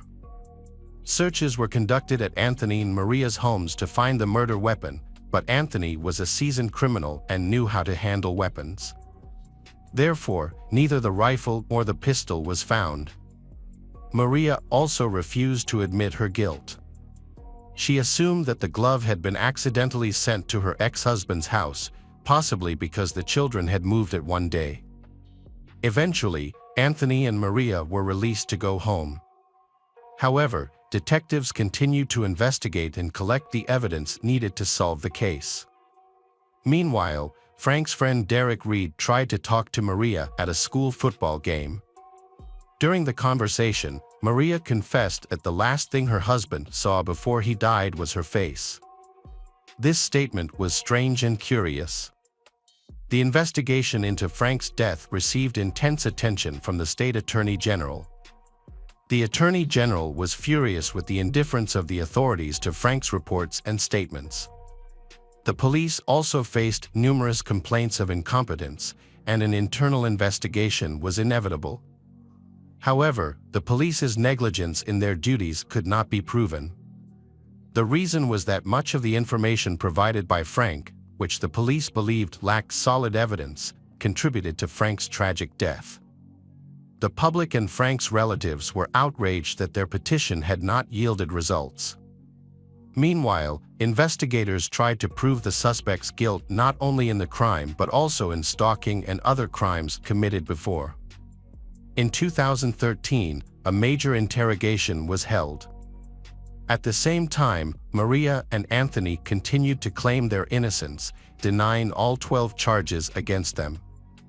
Their unwillingness to cooperate with the investigation led to charges of providing false testimony. Prosecutors argued that the suspects had arrived at Frank's home together, but they chose not to use their own vehicles to avoid attracting attention. Instead, they fled the scene in Frank's car. By the end of 2014, Maria was recaptured. Meanwhile, Anthony successfully escaped. After being interrogated one last time, Anthony boarded a plane and flew to Colombia. According to the investigation, Anthony's escape was evidence that he was hiding his guilt. For 11 months, Anthony was on the run but was eventually captured in Buenos Aires, Argentina. After being arrested by local police, he fought extradition to the United States but was unsuccessful and was deported back to his home country. In the fall of 2015, Maria's trial began. She continued to deny her guilt and blamed her father. She claimed that she loved Frank and never wanted him dead. However, multiple witnesses came forward to shed light on her true nature, recounting the threats, stalking, and sabotage she had committed. After more than a week of trial, the jury returned a verdict, finding her guilty on all counts, including murder, arson, burglary, perjury, conspiracy, and menacing. Maria was sentenced to life in prison without the possibility of parole, plus 50 years. Witnesses reported that she smiled throughout the trial. Years later, Anthony's trial began. Anthony was furious when he heard his daughter's accusations. He claimed he was only helping her but objected to the use of violence. However, the physical evidence suggested otherwise. Finally, in the fall of 2018, Anthony was convicted of murder, robbery, and arson. He was sentenced to life in prison without parole, plus 45 years. When he was sentenced, the 77-year-old blew a kiss to the prosecutor and the lead detective before cursing at the judge. Years later, Anthony sought to appeal, claiming his defense attorney was ineffective, which led to his conviction. His daughter, Maria, also tried to appeal her case. However, both Maria and Anthony's efforts were unsuccessful. Hello friends, welcome to our channel. Today we're going to take a look at another horrible case with you. The case of Shannon Christian. Hugh Christopher Newsom Jr., commonly known as Christopher, was born on September 21, 1983 in Knoxville, Tennessee, to Mary and Hugh Newsom in a large, loving family. As the youngest child, he was doted on by his family. Christopher was an athlete as a youngster, particularly excelling at baseball during his school years. His coach believed he had a bright future in the sport, but a serious injury and lengthy recovery ended his promising athletic career. Christopher was a man of many talents. In addition to being an excellent artist and guitar player, he was skilled in carpentry and had knowledge of cars and motorcycles. As a young man, Christopher dreamed of becoming a mechanic, but he ended up spending much of his time on his passion for carpentry. After graduating from high school, Christopher attended the University of Tennessee, where he studied hard and became one of the top students. Shannon Gale Christian was born on April 29, 1985, in Nagdoy, Texas, the youngest of two children born to Dina and Gary Christian. She grew up with her older brother, Chase, and the two had a close relationship. In 1997, the family moved to Knoxville, Tennessee, where the children attended local schools and their parents started a small business. At home, Dina conducted individual therapy sessions. Shannon was an outgoing and kind girl who shared her mother's interest in psychology. After graduating from high school, she studied sociology at the University of Tennessee and worked part-time to save money for a car. On her 21st birthday, her family helped her buy the silver Toyota 4Runner of her dreams. In 2006, when Shannon was 21 and Christopher was 23, they met through mutual friends at college. It was love at first sight and they quickly became attached. After only a month, Christopher introduced Shannon to his parents and expressed his future intentions to her. Shannon reciprocated by introducing Christopher to her family, and he was warmly welcomed. In October 2006, an important family dinner was held, attended by both parents and siblings. Discussions revolved around Shannon and Christopher's deep feelings for each other, their plans to get married after graduating from college. Everyone was happy and full of hope for the future, unaware of the tragedy that was about to happen to their family. On January 6, 2007, Shannon and Christopher were invited to a mutual friend's birthday party. That Saturday, Shannon went to a beauty salon to prepare for the celebration, parking her car in a nearby underground garage where they planned to meet. However, Christopher arrived late, leading to a small argument between them because they were late for the event. Shannon and Christopher's friends were worried when the couple missed the party. Normally, they were very responsible people and would not miss an event without notice. People tried to contact them by phone but were unsuccessful. In this situation, Shannon's best friend called her mother several times late at night to check on her, but also received no response. The next morning, Shannon's mother, Dina, noticed that her daughter had not returned home. She was not too worried at first, thinking that Shannon might have stayed at Christopher's house after the party or gone straight to work because she had a shift on Sunday. However, Dina's worries increased when she saw several missed calls from unknown numbers in the middle of the night. When she called back, she was informed that Shannon and Christopher had not attended the birthday party and could not be reached. This caused Dina to panic, thinking that something bad had happened to her daughter. Neither Shannon nor Christopher answered their phone calls. Christopher's parents were also surprised, thinking that he was at Shannon's house. The situation became even more worrying when they discovered that Shannon had not gone to work. Both sets of parents immediately called the police, but the response was lukewarm. The police thought that Shannon and Christopher might have wanted some time alone and could not be tracked down. They also followed protocol to only consider an adult missing after 24 hours of no contact. For Shannon and Christopher, however, those 24 hours were crucial. Their parents and friends searched frantically for them. They contacted everyone they knew, checked hospitals, distributed flyers, and used social media to find information. However, no leads emerged. Shannon was last seen at the hair salon on Saturday, when she only talked about an upcoming party. On Monday, January 8, the police began searching for Shannon and Christopher. By this time, thanks to the efforts of family and friends, the whole city knew about their disappearance. A railway worker discovered badly damaged human remains on an embankment along the tracks. The bodies were in a terrible state, with multiple injuries and burned with a flammable liquid. The police cordoned off the area and investigated, but found no significant clues. After being photographed, the remains were taken to the morgue for an autopsy and an attempt at identification.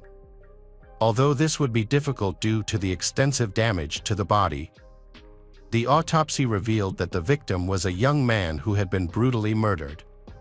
He had suffered multiple serious injuries before his death, including losing most of his teeth due to beatings. He had been shot 3 times, twice in the back and once fatally in the head. Evidence also suggested that he had been raped multiple times by at least 3 different attackers. Police identified the victim as Christopher, a young man who had recently gone missing, based on his physical appearance. They contacted the Newsom family to obtain a DNA sample for confirmation. The DNA results eventually confirmed that it was Christopher. Meanwhile, the search for Shannon continued. Although devastated by the news of Christopher, the Shannon family remained hopeful that she was alive. Shannon's last cell phone signal was detected in a dangerous area of Knoxville where neither of them frequented, suggesting they may have been coerced into going there and that Shannon may still be held in the area. Shannon's Toyota 4Runner was found abandoned in a deserted alley. The car was in such bad condition that her parents barely recognized it. It was dirty, scratched, had a broken light, and flat tires. Shannon's personal belongings were gone, replaced by cigarette butts and a damaged car seat. The driver's seat was pushed back, suggesting the last driver was a large man. An envelope with the address 2316 Chipman Street was found between the seats. A witness reported seeing 4 black men driving the SUV on Saturday night. Fingerprints on the envelope led police to Lamarcus Davidson, a man with a criminal record. His home was in a remote industrial area. When no one answered, police forced their way in, hoping to find Shannon alive. Inside the house, police found Shannon's personal items, including a wallet and stuffed toys, along with headphones and Christopher's baseball cap. They also found a bloody knife and torn, bloody women's clothing. Shannon's body was found in the house's trash bin, wrapped in dirty bed sheets and 5 trash bags, in a fetal position. Experts estimate she died in the early morning hours of January 8. This suggests that if police had started searching immediately after receiving the missing person report instead of waiting 24 hours, Shannon could have been saved. The condition of Shannon's body shocked even experienced forensic experts. Her entire body was covered in bruises, scratches, cuts, and cigarette burns. Injuries to her genitals, mouth, and throat suggested she had been sexually assaulted by multiple men. Shannon also had severe head injuries and internal bleeding in her abdomen, possibly from being kicked. The attackers brutally tortured her by stabbing her multiple times. They tried to erase her DNA by pouring bleach on her, especially her wounds and private parts, and even forced her to drink bleach. They then wrapped her in a garbage bag, stuffed her in a trash can, and covered her up. She slowly died of suffocation and blood loss, unable to escape or call for help. 5 suspects have been identified in the murders of Shannon Christian and Christopher Newsom. Lamarcus Davidson, the main suspect, was immediately sought. Police are also looking for Eric Boyd, another suspect in connection with the crime scene. Eric was arrested on January 11 and cooperated with the investigation, claiming his innocence. He revealed where Lamarcus was hiding and led police there. He was arrested without resistance. When he was arrested, he was wearing the shoes of the deceased victim. During questioning, Lamarcus tried to minimize his role by claiming to be the victim. He said Shannon and Christopher had come to his house to buy drugs but had gotten into an argument with an acquaintance of his. He claimed he had left to avoid involvement and the violence that had occurred in his absence. Subsequent interviews revealed 3 more people involved: Davidson's friend George Thomas, LaTalvis Cobbins, and Vanessa Coleman, 18. The 5 suspects were arrested and held separately for questioning. They blamed each other, inadvertently revealing details of the crime. From their fragmentary statements, police were able to reconstruct the sequence of events and the roles each person played in the crime. Lamarcus, a newly paroled man, was having financial difficulties. He had started dealing drugs and needed a car to make deliveries.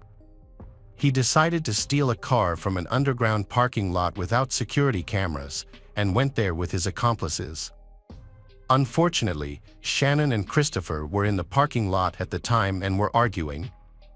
The gang decided to kidnap them so as not to leave any witnesses. They held them at gunpoint and put them in the trunk of the car. The couple were taken to Lamarcus's house, where they were brutally beaten and raped. After midnight, Christopher was forced into the trunk of the car, naked and barefoot. He was taken to the train tracks, forced to walk on gravel, and shot twice in the back and once in the head. His body was then doused with flammable liquid and set on fire to destroy the evidence.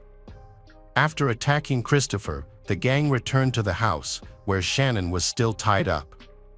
The next day, she was subjected to brutal torture, causing severe injuries to her entire body. They eventually doused her with bleach and stuffed her into a plastic garbage bag while she was still alive, causing her to slowly suffocate. It is unclear when Vanessa Coleman joined the group. She claimed that she was forced to participate in the crimes. However, Eric pointed out that Vanessa was Lamerica's girlfriend and participated willingly, even taking Shannon's jewelry and phone. The investigation determined that Lamarcus Davidson, born in 1981, was the leader of the group and the main instigator of the brutal acts. Lamarcus attempted to deflect blame and minimize his role, while placing the blame on the dead victims. Lamarcus was convicted of 40 counts, including assault, kidnapping, robbery, and premeditated murder. The jury unanimously decided to sentence Lamarcus to death for his brutal acts. Latalvis Cobbins, born in 1982, initially faced the death penalty for torture, assault, and participation in the murder. He was eventually sentenced to life in prison without parole. George Thomas, born in 1983, was also sentenced to the same sentence for similar crimes, with no chance of parole. Eric Boyd cooperated with the investigation and helped capture Lamarcus, and was sentenced to 18 years in prison. The victim's family said the sentence was too lenient. Vanessa Coleman, the only woman involved in the atrocities, was sentenced to 53 years in prison. In 2011, the case took a surprising turn when the presiding judge resigned due to drug addiction, calling his ability to judge into question. The verdicts from the previous 2 years were overturned, leading to a retrial, including the case of Christian and Christopher. A new judge was appointed to retry all 5 defendants. As a result, Lamarcus was still sentenced to death. Latalvis continues to serve life without parole. George was sentenced to life with the possibility of parole after 51 years. Vanessa had her sentence reduced from 53 years to 35 years. Her appeal in 2014 was rejected, and her request for parole in 2017 was also denied. In 2020, the parole board decided that she must continue serving her sentence until at least April 2032. Eric Boyd's case took a significant turn. Initially, he received a shorter sentence for cooperating with investigators. However, new evidence later proved his involvement in the assaults and deaths of both victims.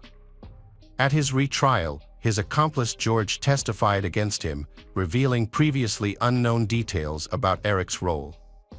As a result, Eric was sentenced to life in prison without the possibility of parole. George, who originally faced the possibility of parole after 51 years, had his sentence reduced by 15% for his testimony, provided he maintains good behavior. Eric's attempts to appeal his new sentence were unsuccessful, and he is currently incarcerated at the Bledsoe County Correctional Complex. Lamarcus continues to be held at the maximum security Riverbend institution as he awaits execution. The case had a profound impact on the public and legal system. It received extensive media coverage and resulted in the passage of 2 new laws. The first law was designed to protect victims from attempts to defame them or shift blame onto them during trials. This legislation was a direct response to the defense team's strategy, which falsely portrayed the murdered students as drug users and thrill seekers in a dangerous area. These baseless accusations caused significant distress to the victims' families. The second law removed the requirement for a judge's signature on a unanimous jury verdict. If this law had been in effect during this case, it could have avoided the need for retrials and sentence reviews.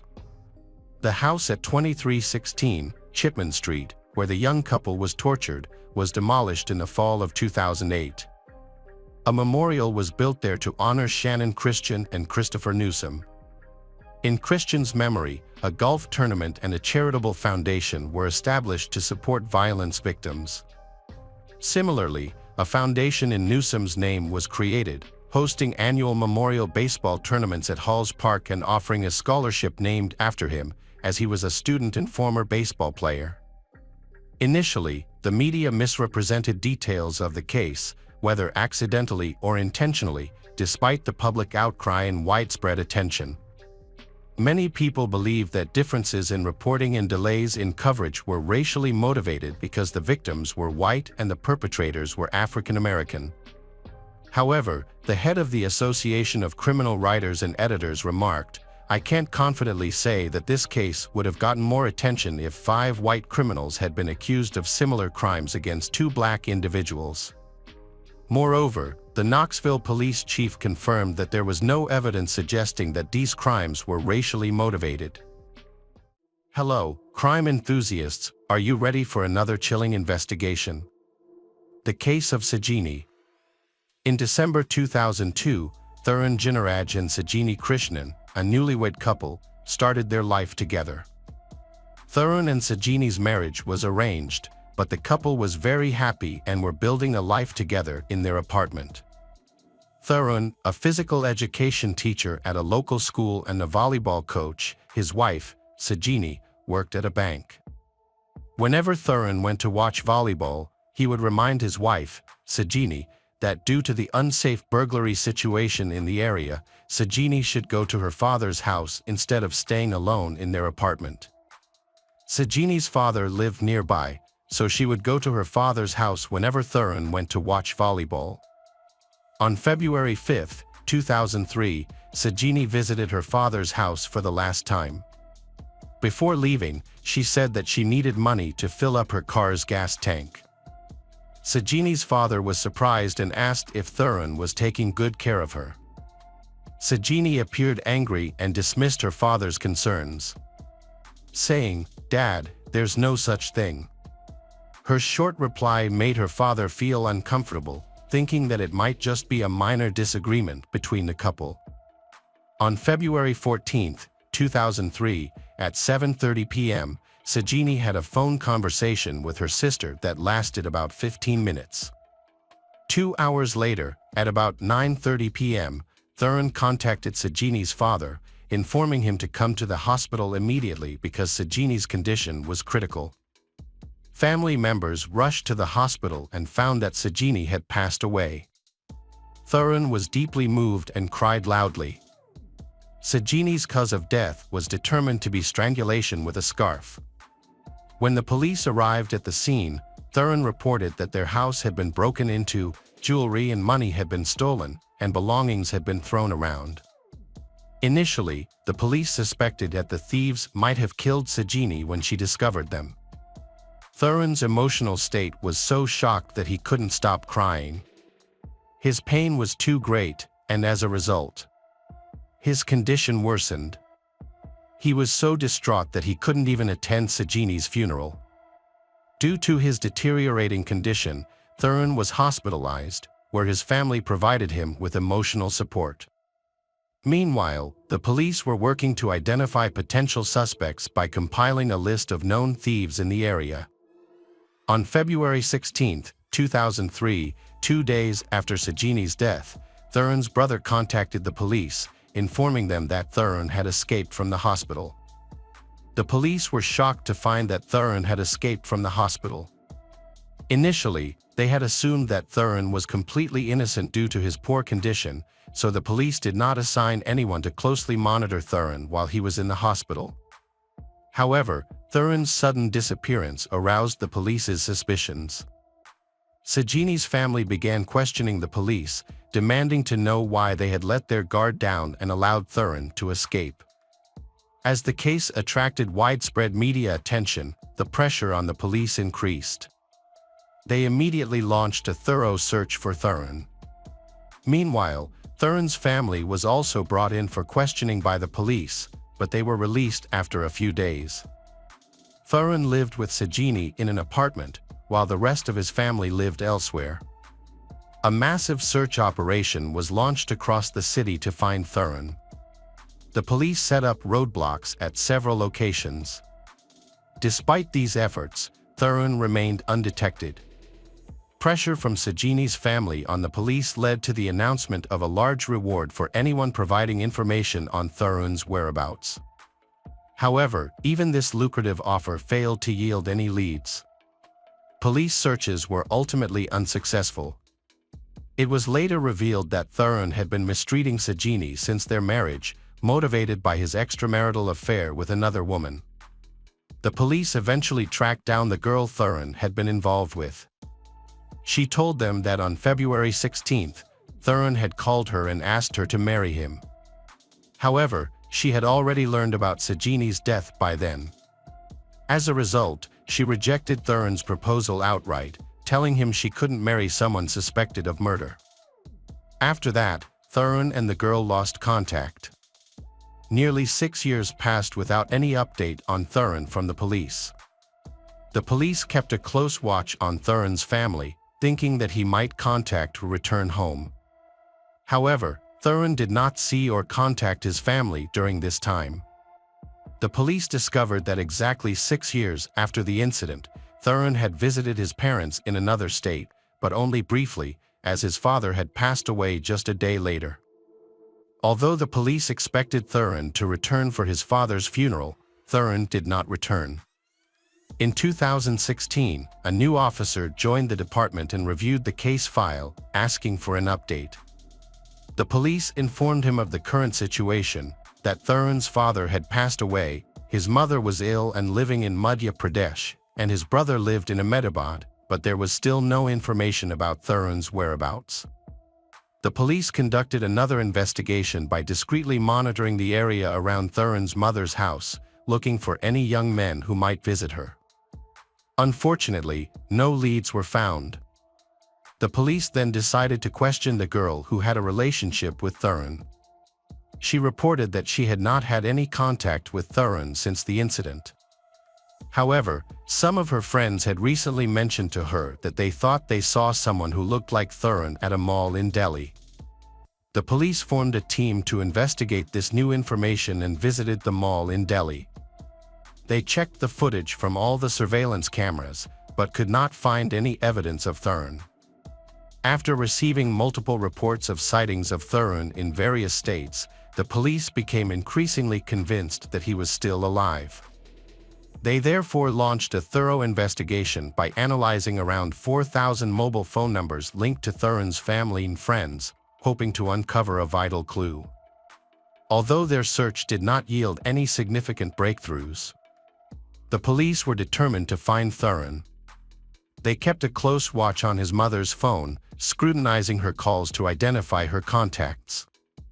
Tahan's mother received a call on her mobile phone from a landline number in Bengaluru, also known as the Silicon Valley of India. The call originated from the customer care service of a Bengaluru-based Oracle company. This made the police wonder about the connection between Tahan's mother and the Oracle company. The police suspected that Tahan, whom they were looking for, might be working at the Oracle office in Bengaluru. A police team traveled from Ahmedabad to Bengaluru to investigate further.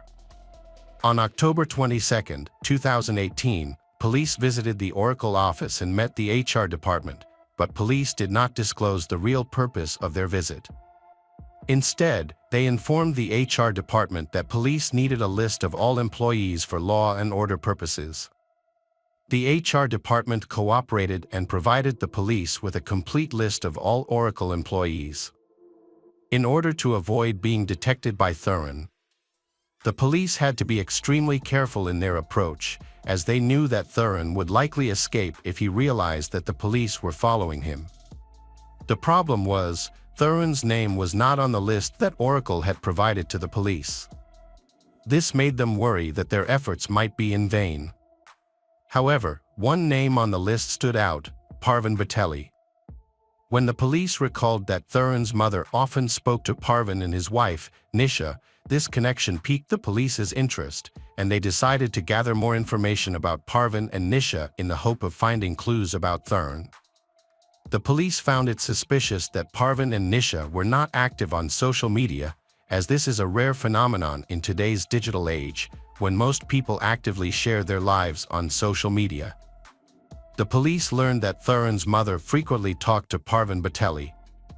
In addition, Parvin and Nisha had 2 children. The police began to suspect that Parvin Batelli could be Thurin. Therefore, the police began to collect evidence against him. One feature of Thurin's finger during his time as a volleyball coach was a broken and slightly bent finger on his ring hand. On October 23, 2 policemen went to Oracle's customer service office in Bangalore to meet Parvin. When one of the policemen shook hands with Parvin, the policeman immediately recognized Thurin because of the familiar broken finger. The policeman said, "Thurin, your game is over." Upon hearing Thurin's name, Parvin's condition worsened. Thurin's mistake began when his cell phone stopped working, leaving him worried about his mother. Thurin used his office landline instead of a number he could safely use to contact his mother. This last mistake led to his arrest. If he had not used his office landline, the police likely would not have found him. Thurin was taken to Ahmedabad by the police, where he confessed to the crime, admitting to killing his wife Sajini Krishnan. Thurin shared the entire story with the police. After the murder, Thurin proposed to a friend, but was rejected. He then moved to Pune, took up a small job, and met Nisha. Thurin tricked Nisha into believing that he was an orphan with no family, after which the 2 got married. The couple moved to Bangalore in 2009, where Thurin began working for Oracle.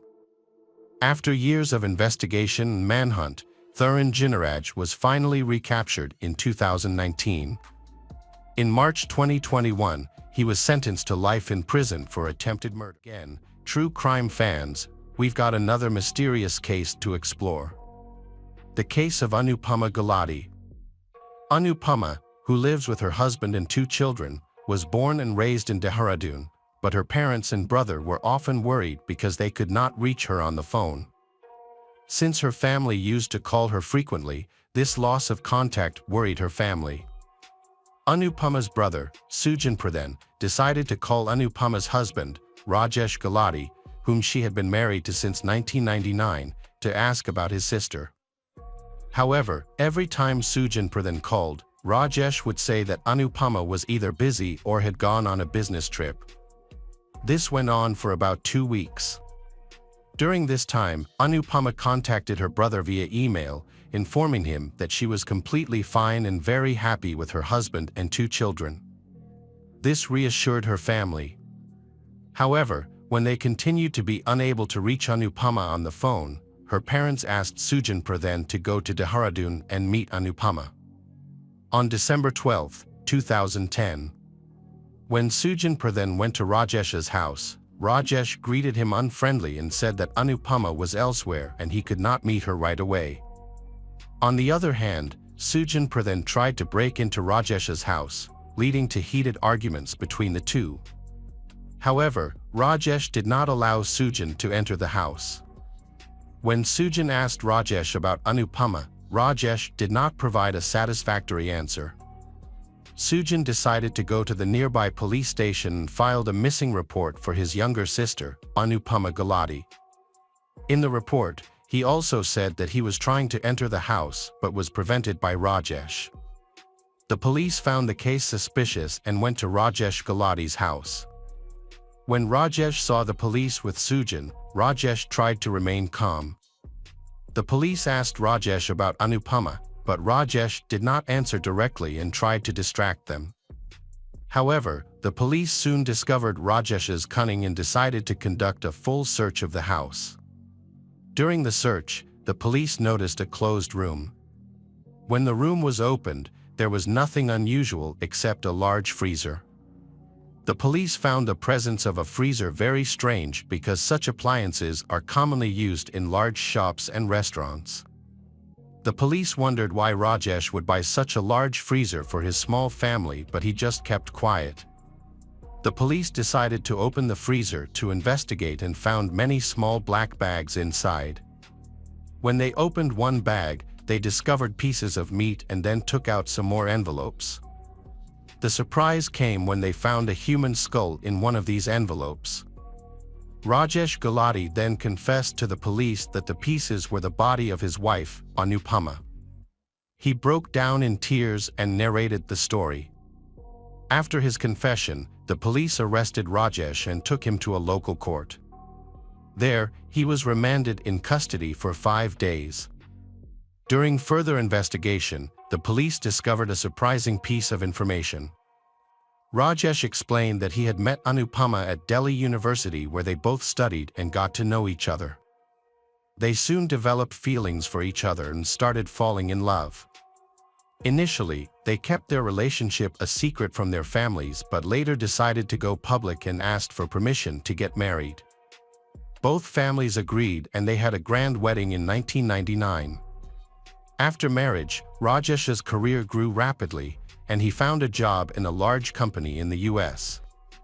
Rajesh and Anupama moved to the US so that he could work as a software engineer. They were living comfortably now, and they had bought a house, which meant that their finances were stable.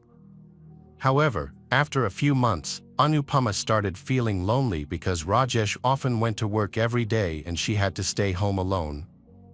During her boredom, Anupama often contacted a close friend of Rajesh's.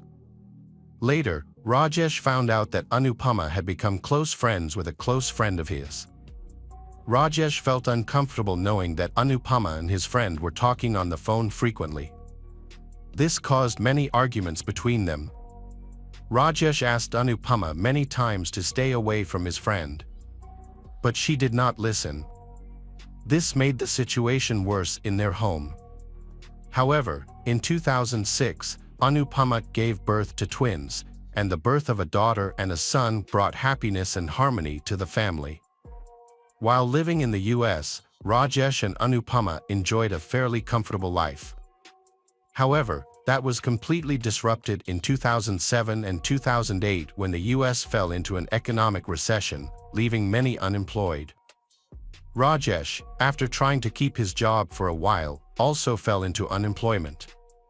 To sustain the family, Rajesh used his savings, but as the situation could not last forever, the savings eventually ran out.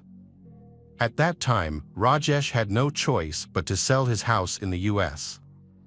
After selling the house, Rajesh decided to return to India with his family.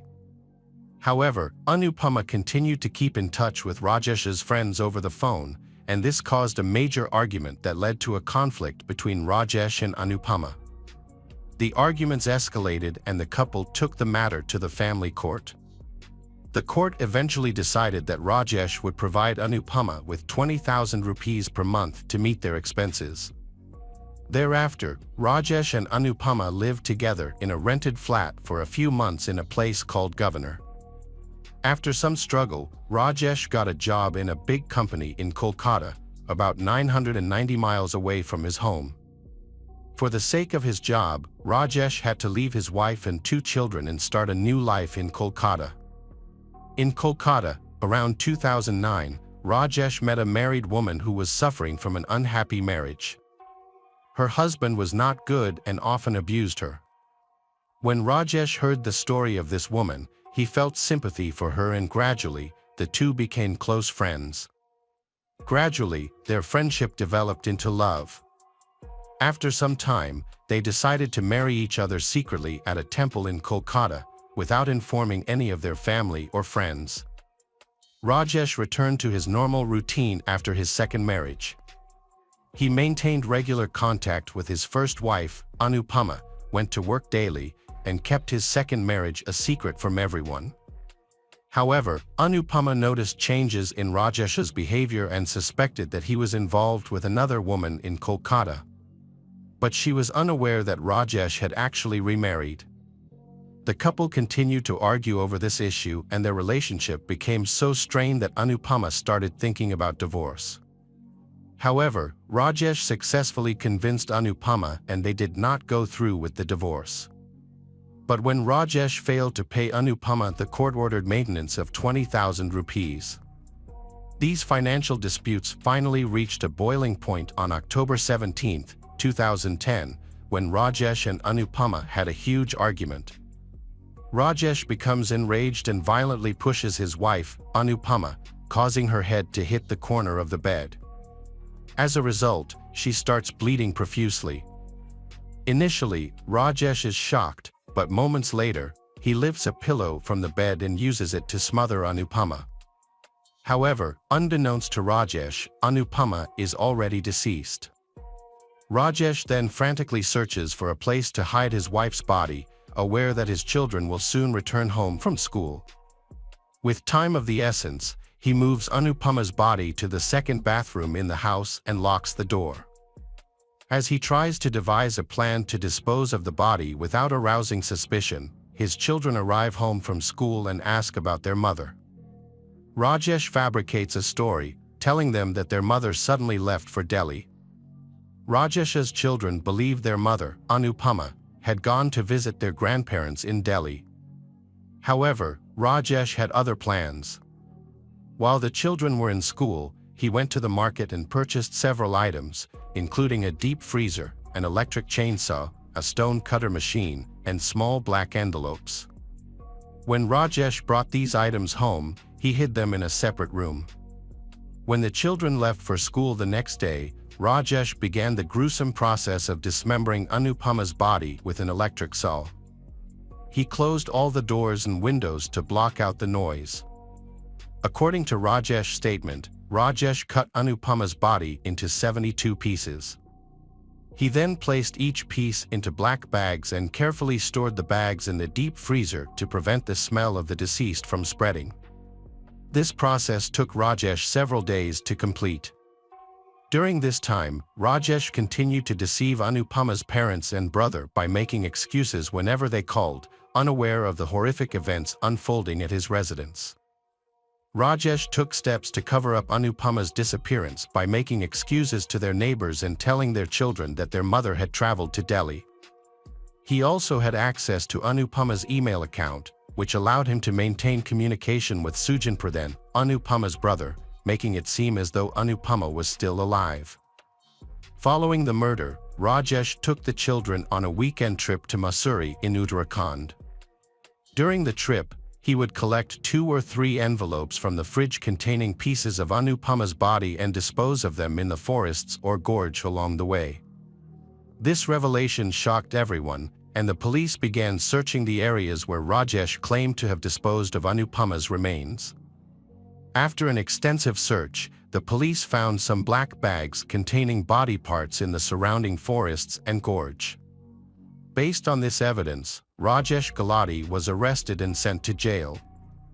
Rajesh Gulati's twin children were sent to Delhi to live with Anupama's brother, Sujan Pradhan. A court had granted Sujan official custody of the children on March 7, 2011. Rajesh Gulati's father, Satyapal Gulati, appealed this decision but was unsuccessful. On November 3, 2012, the court dismissed his appeal and confirmed that Chari would retain custody of the children. Evidence provided by the police revealed the horrific nature of the crime. Rajesh Gulati had brutally murdered his wife and then cut her body into 72 pieces. After a 7-year trial, Rajesh Gulati was found guilty and sentenced to life imprisonment on September 1, 2017. He was also ordered to pay a fine of 1.5 million rupees. The court ordered that 70,000 rupees of the fine would go to the state treasury, while the remaining amount would be deposited in the names of the twin children. The children would have access to this money only after they came of age. Rajesh Gulati was sentenced in a lower court, but he appealed this decision in a higher court in 2018. However, there has been no ruling on his appeal yet, resulting in his prolonged imprisonment. Hey detectives! Welcome back. We've got another mysterious case to explore. The case of the Ortega family. Paula, born in March 1986, is the second child in a large family. She excelled at Dario Figueroa Lara School and then went on to study at the Polytechnic University. During her time at university, Paula discovered her passion for the hospitality industry. After completing her studies, Paula became actively involved in expanding her family's business, focusing on the production of party goods. Her family, the Ortega Alcosers, were wealthy and highly respected in Sangalqui and surrounding towns in Ecuador. Paula's father had started his business by supplying party goods across Ecuador, eventually finding great success and enabling him to produce his own balloons, piñatas, and other festive items. This growth led to the establishment of multiple stores. The business success led to the opening of several stores in various locations, including in Sinoli in Ecuador's capital, Quito. Each member of the family played a vital role in the business, contributing to its development and operation. The father oversaw the expansion of the main production line, while opening new workshops for various party items. Paula and her two siblings each managed a store, shaping it according to their own vision. Paula's entrepreneurial skills extended beyond just managing her store. The business became even more successful when she added a party planning service. This venture brought her immense joy as it allowed her to bring happiness to people. Paula Ortega has achieved great success in her business career, but her personal life has not been as fortunate. Despite her youthful appearance, but she faced numerous hardships in her life, with her first marriage to Carlos Pedro serving as an example. After their first daughter was born, Carlos became an alcoholic. This led to him frequently disappearing from home, during which time he also stole money from Paula's shop. Things got worse when Paula discovered Carlos was having an affair, forcing her to end her marriage to him. During this difficult time, raising her daughter alone, Paula found it difficult to be optimistic to find happiness. However, with her family's emotional support and dedication to work, she eventually regained some stability. It wasn't until 10 years later that Paula met Christian Diego, a young man 4 years her junior. She was initially hesitant to trust him due to what had happened before. Christian, however, turned out to be patient, reliable, and especially skilled in forming a connection with Paula's daughter. 2 years into the relationship, Paula's heart softened towards Christian, and they decided to get married. Christian lovingly Paula's daughter as his own, and soon they welcomed their new daughter, Maria. Christian and Paula spent 5 happy years together, during which time Christian became an integral part of Paula's family business, helping to find locations for new stores. This job required him to travel often, resulting in frequent absences from home. Christian comes from a low-income family, but he has big dreams. He wants to one day own a large and successful business. In 2000, when her father passed away after a long illness, her life took a complete turn. The loss devastated the family and disrupted their business. Some people are so skilled at hiding their true nature that they can live with others for years without raising suspicion. A shocking and unexpected incident is often what exposes their true nature. And Christian's change becomes apparent after several incidents, which reveal his true character. Christian and his wife, Paula Ortega, appeared to be a happy and successful couple to those around them. But beneath the surface, their relationship was far from perfect. Christian saw an opportunity to take over Paula's father's role and fulfill his own ambitions of wealth and power. Unfortunately, due to his lack of experience, he made a series of failed business decisions. Frustrated and desperate, Christian's behavior towards his family changed dramatically. He began to resent them, then abandoned them to live a life of luxury. He immersed himself in a world of pleasure and became involved with many women and alcohol. Without Paula's father to restrain him, Christian's true nature finally began to emerge.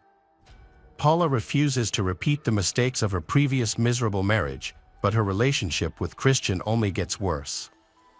They had an unhappy home life, filled with frequent, that revealed Christian's true character, an ambitious and power-hungry individual who only cared about himself and demanded unconditional obedience. After a heated argument, Paula secretly filed for divorce. However, when Christian found out, his behavior suddenly changed. To maintain his status in the family and afraid of losing everything, Christian repented and tried to change everything. He sincerely apologized for his previous actions, saying that they were due to confusion and insecurity, and vowed to love and cherish his family. Convinced by Christian's words and afraid of being alone again, Paula decided to give him a second chance, despite her initial reservations.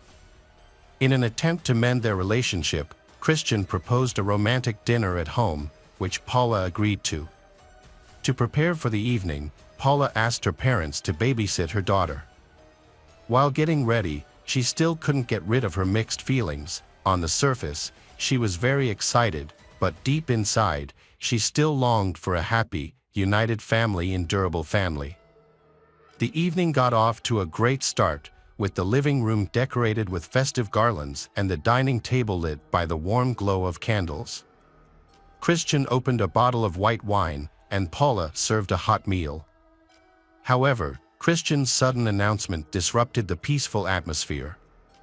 He shared with Paula his plans for the Allure company, revealing that he had made a serious mistake in a recent tender, and it has resulted in significant financial losses. Christian announces that the company needs a new investor to stay afloat. This means that a portion of the company's ownership will change officially. Paula objects to the idea, believing that her father's business should remain family-owned. Christian, who has found an investor, becomes increasingly frustrated with Paula's objections. His eagerness to close the deal clashes with Paula's desire to keep the company in the family, causing tension in their relationship and spoiling the mood at dinner. On January 2, 2023, Paula took her youngest daughter to the playroom. She then went to her shop, where she was preparing a large order for an upcoming themed event, which involved assembling balloon fountains and party decorations. During her lunch break, 2 men showed up at the shop, despite it being closed. She opened the door, expecting a courier for the balloon bouquets she had prepared. To her surprise, the 2 men were dressed alike and wore dark hoodies, which made them stand out from the other customer. As they entered the shop, they seemed out of place and they're lingering. Scanning the area caused Paula to feel uneasy. The situation escalated when they moved toward her, cornering her against the wall. Then, a young courier knocked on the glass door, breaking the tense atmosphere. 2 suspicious men quickly left the store, and the delivery person accidentally rescued Paula from a dangerous situation. Paula felt a mix of anxiety and apprehension as she handed over the package, then she proceeded to close her shop, wrapping up her day. Her hands trembled as she called her mother, expressing her fear over the phone. Although her mother advised reporting the incident to the police, Paula declined. Maybe she was just scared, and no harm actually happened. The rest of the day, Paula's thoughts were consumed by the strange encounter and her husband Christian's recent behavior. Seeking comfort, she took a walk around the city, stopping at a cafe for coffee and then visiting her sister, where they shared a cup of fragrant tea. As they talked, Paula opened up to her sister about the frightening encounter at her shop and her troubled marriage. She shared how Christian had changed after their father's passing, becoming increasingly consumed by his addiction to alcohol and being unfaithful. For the first time, Paula let go of her pride and shame, confessing to her sister the pain she endured in her marriage. The conversation brought her a sense of relief and comfort. Paula's younger sister Adriana described her as lively, happy, enterprising, and hardworking, with a gentle and kind nature as a mother. One day, Paula discussed her long-term goals with her sister, including her aspirations for her daughter's future careers and her own plans for the business. She was a selfless and dedicated person. After their emotional conversation, Paula headed home. However, her journey was interrupted by a phone call from Christian. He informed her that he was picking up their daughter from her play activities and would also stop by the shop to pick up his other daughter. The background noise of children's voices made his conversation rushed. Paula didn't get an opportunity to tell Christian about a disturbing incident at her shop, largely because she suspected his possible involvement. Paula reluctantly went back to work, putting her family's needs before her own.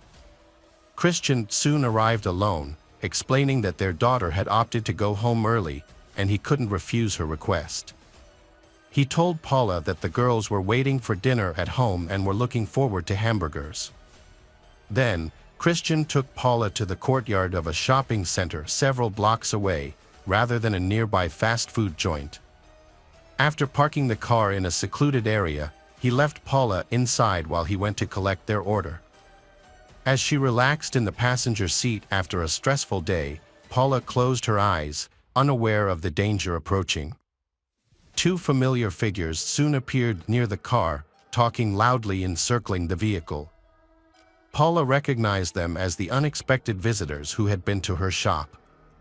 She tried to remain calm, trusting that the car was secure and Christian would return soon. However, the car's lights suddenly flashed, and the door locks disengaged. Panicked, Paula scrambled to the back seat, hiding between the seats and covering her head with her arms. Unfortunately, she was trapped with no escape. One of the intruders took the driver's seat, and the other got into the back seat. There, he pinned Paula down, making her situation worse. She then felt a warm liquid flowing down her arm, and shortly after, she lost consciousness. Paula sustained severe injuries, including 11 knife wounds on her neck and 2 on her face. A violent attack left Paula heavily injured and her assailants fled the scene. 7 minutes later, Christian returned to the car and witnessed a horrifying scene. The inside of the car was covered in blood. Panicked, Christian called emergency services and struggled to explain the situation clearly. After notifying Paula's mother about the attack, Christian drove to the hospital, but sadly, Paula died in the emergency room before receiving medical attention. Christian's reaction to his wife's tragic death was one of intense grief. Paula's sudden and violent death left everyone in shock, and many questions remain unanswered about the identity and motives of her attackers. Investigators discovered that $600 and a gold necklace were missing from Paula's purse, so they initially suspected a robbery. Further investigation revealed that 2 unknown men had visited Paula's store earlier that day, captured on city cameras. Although the footage showed the suspects wearing hoodies, making their faces unidentifiable, but images from the security camera footage still provide some clues for investigators to pursue. 2 months after the tragic incident, Paula's family was still seeking justice, but the investigation had made little progress. However, things changed when Paula's younger sister, Adriana, shared important information that she suspected Christian was involved in the case. Adriana told investigators about her conversation with Paula on the day of the incident. Revealing Christian's infidelity and domestic violence towards Paula, which led Paula to consider ending her marriage. Christian had a motive for the crime, because if the divorce happened, his ambitions would be affected and he would lose his wealth and social status. The prosecution learned about this lead further and conducted a search of Christian's home, where they found incriminating messages on his phone. These messages revealed multiple affairs and strained marital relations. Another critical piece of evidence was a document that Paula had refused to sign, which would have transferred the company to other investors. As the prosecution continues to gather evidence against Christian, they uncover new details that shed further light on the complexities of Christian and Paula's relationship. Notably, 2 weeks after the incident, Adriana discovered a transaction that raised further suspicions about Christian's behavior. She discovered that he had made a significant transaction, transferring $2,000 to an unidentified woman's bank account. He made a payment from his wife Paula's account while she was dying from her injuries. It seems Christian has been waiting for the right opportunity to do this. Investigations confirmed that on the day of the incident, Christian made a $2,000 transfer to Laura Castillo's bank account. Laura, a 28-year-old woman, was questioned by police after her identity was discovered as the recipient of the payment. Laura explained that she had noticed her bank card was missing a couple of days before the transfer but hadn't thought much of it, assuming her brother had borrowed it. Although her account received a payment, Laura denied knowing Christian and had a solid alibi for the time of the incident, which cleared her of any involvement. She was released from questioning, but the investigation was left at a dead end once again. Days after the crime, Laura went back to the police station with an update on her brother. As she initially suspected, he had indeed returned her bank card. Laura gave a detailed description of her brother's appearance, which matched one of the criminals caught on surveillance cameras near the car. One crucial piece of evidence was that one attacker had neglected to pull up his hood while fleeing the scene, allowing his face to be seen. The investigation led to the identification of two offenders, Byron and Morton Castillo, who had an extensive history of criminal activity. The two criminals were arrested, but the question remains, why did these criminals target Paula? A deeper investigation revealed that they had attacked Paula repeatedly. On December 8, 2022, Paula was the victim of a car theft at a gas station. As she was distracted by one man, his accomplice quickly got into her car and drove away. Thankfully, her daughters were not in the vehicle at the time. The gas station's surveillance footage revealed the identities of the perpetrators. Besides, Paula had unknowingly met one of the thieves earlier that day. In a surprising turn of events, Christian then came forward claiming that the thieves had contacted him. He arranged a meeting with them, and during this encounter, he managed to retrieve Paula's stolen belongings, including her wallet. This action of Christian makes people suspicious of his true intentions and wonder if he is collaborating with the thieves. Surveillance cameras became key in identifying the men involved in the carjacking, and Christian realized he was a suspect. To divert the police's suspicion, Christian created a new defense story, claiming that he had been blackmailed by Byron and Morton. They demanded a large sum of money from him. However, before he could make this statement, the police acted quickly by questioning Byron and Morton separately and only telling one of them that the other suspect had confessed. The police obtained a confession from Morton. According to Morton's statement, Christian had paid them $2,000 over 2 months before to kill his wife, Paula, with the promise of an additional $2,000 after the murder. During a reenactment of the crime, Morton showed how he inflicted 11 fatal knife wounds on the Paula. With the crime exposed, Morton callously revealed all the details about his and Christian's arrangement.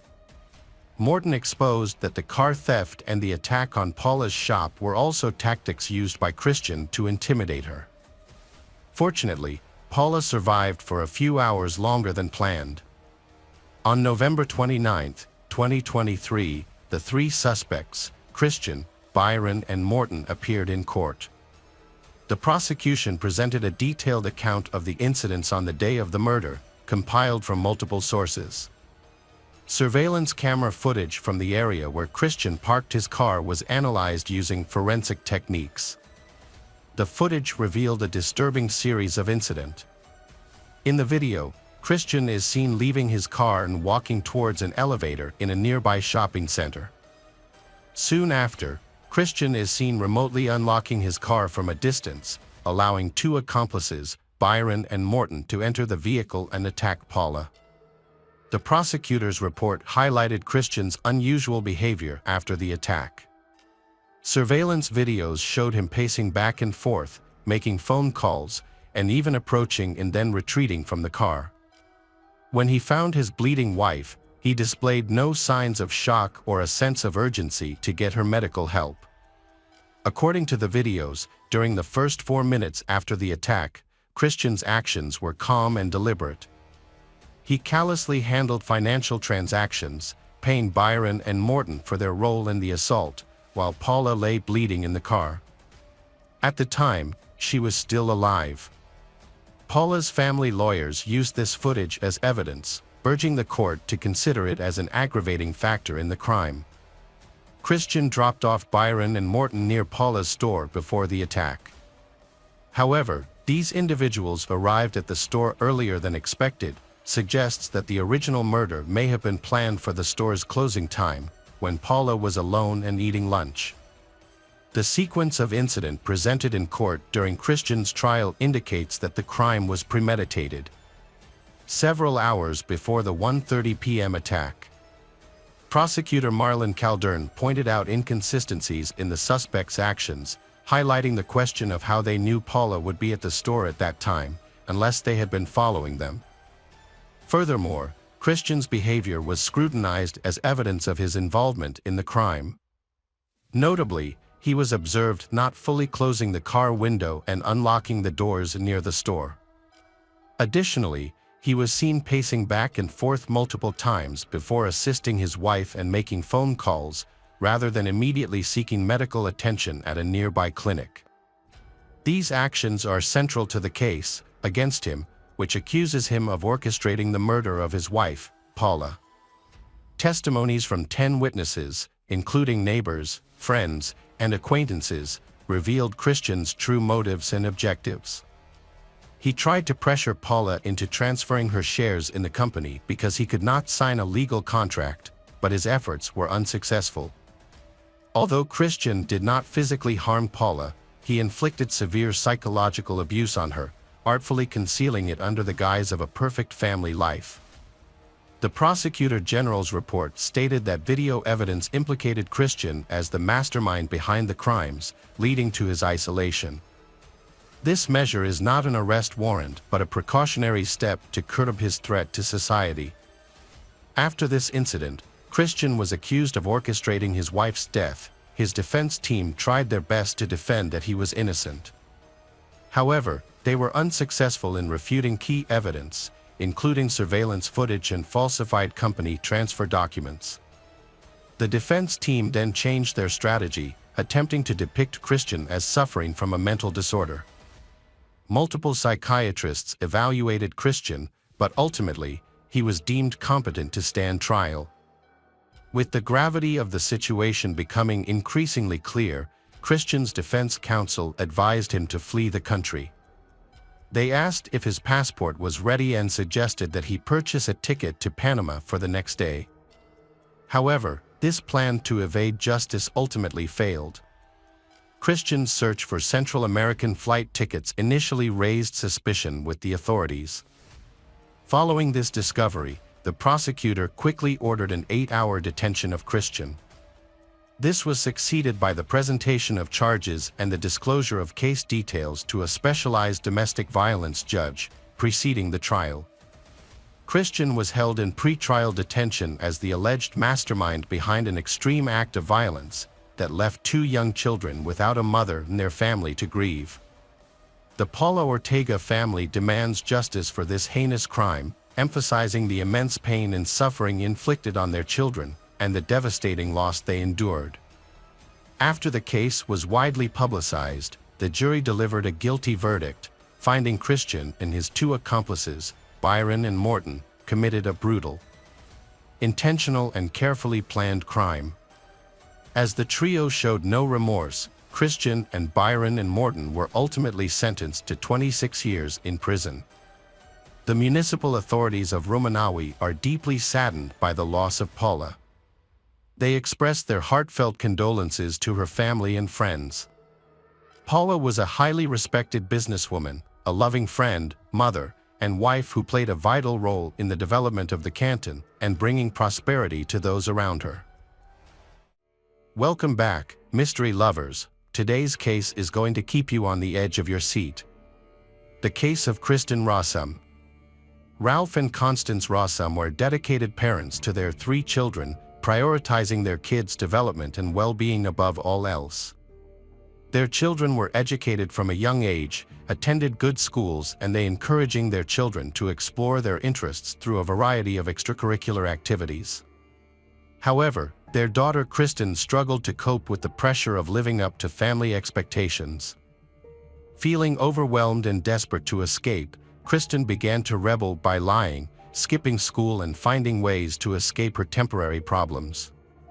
At first, she felt more comfortable when she drank alcohol, but over time, the effects of alcohol stopped being effective for her. As a result, she turned to the controlled substance methamphetamine and eventually became dependent on it. Methamphetamine, commonly referred to as meth, is widely considered the most addictive illicit substance in the United States. Its use often leading to paranoia, impaired judgment, and euphoria. Kristen's parents noticed her erratic behavior and, in a conversation, discovered she'd been struggling with the substance since high school. Her entire family, who were highly educated, were shocked and deeply affected by this behavior. After months of conflict with her parents, 17-year-old Kristen secretly ran away. While vacationing in Mexico with friends, she met a tall, handsome man named Gregory DeVillers, who was 7 years her senior. Over time, they fell in love with each other. He helped her get settled and get her health back. With Gregory's support, she turned her life around by getting a job at the local forensic service as a toxicology assistant. Her skills impressed the employer and her addiction was forgotten.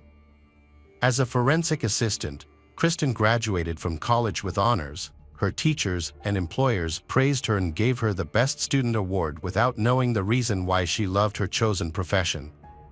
After 5 years of dating Gregory, they had their grand wedding on June 5, 1999. Kristen's parents loved Gregory dearly and were relieved that their daughter had overcome the pain of her past and was now on the path toward a bright and fulfilling future. In March 2000, Kristen was hired by the San Diego County Medical Examiner's Office as a toxicologist, specializing in analyzing body fluids for narcotics. Gregory was working in the biotechnology industry at the time. But Kristen soon grew tired of her dull and monotonous life, and she began to look for excitement elsewhere. She met a new co-worker, Michael Robertson, who had just been appointed as the department head. Although Michael was married, they unexpectedly developed strong feelings for each other. They couldn't keep their relationship a secret for long. Gregory discovered many love letters between his wife and Michael. The marriage relationship was getting worse, yet Gregory remained hopeful that it could be salvaged. Understanding his wife's weakness, he made an effort to support and rescue her from her difficulties, hoping to mend their relationship. This time Kristen did not want to be saved. She asked for a divorce on Monday morning, November 6, 2000. Kristen was getting ready for work as usual. Gregory was sick and at home. Kristen was very tired worrying about her husband. In the days after their breakup talk, he was indifferent and unusually calm.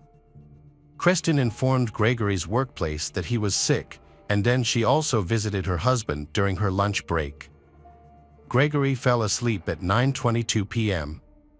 That same day, Kristen called the emergency services to report that her husband Gregory was not breathing. He had most likely committed suicide as he was home alone. Kristen was crying on the phone and she lost her temper, so she did not listen to the dispatcher's instructions about performing an autopsy and performing first aid on her husband. Police and paramedics arrived at the scene at 10:19 p.m. Gregory was pronounced dead. He was lying on the bedroom floor with his torso exposed, surrounded by scattered rose petals. An examination of the room revealed evidence suggesting that Gregory taking a fatal amount of multiple prescription medications. Empty painkiller bottles were scattered around the room, and torn wedding photos were found on his bed. When questioned, Kristen said she told Gregory she wanted to separate the night before, just over a year after their wedding. She felt regret about the marriage, thinking they rushed into it too quickly. Kristen also found Gregory too controlling and she wanted more space. Gregory's death was initially ruled a suicide, caused by a powerful sedative. Kristen signed the cremation papers, but Gregory's family and friends were skeptical. They had noticed no changes in his personality or mood, and they believed he would never use those fatal drugs. The family's doubts led them to try to stop the cremation and request an autopsy. Their persistence eventually led investigators to consider the possibility that Gregory's death was not a suicide, but a murder. An investigation into Gregory's death revealed the fentanyl, a painkiller 150 times more potent than morphine, along with smaller amounts of other substances including clonazepam and trace. Initially, the cause of death was suspected to be an overdose of oxycodone, often referred to as heroin, but further investigation pointed to fentanyl as the lethal dose. A substance can provide pain relief and produce a feeling of euphoria. However, it can also slow down breathing and be fatal if not treated in time. Because of the strong effects of clonazepam and other substances found in Gregory's body, investigators speculate that someone else intentionally gave him a fatal dose of fentanyl.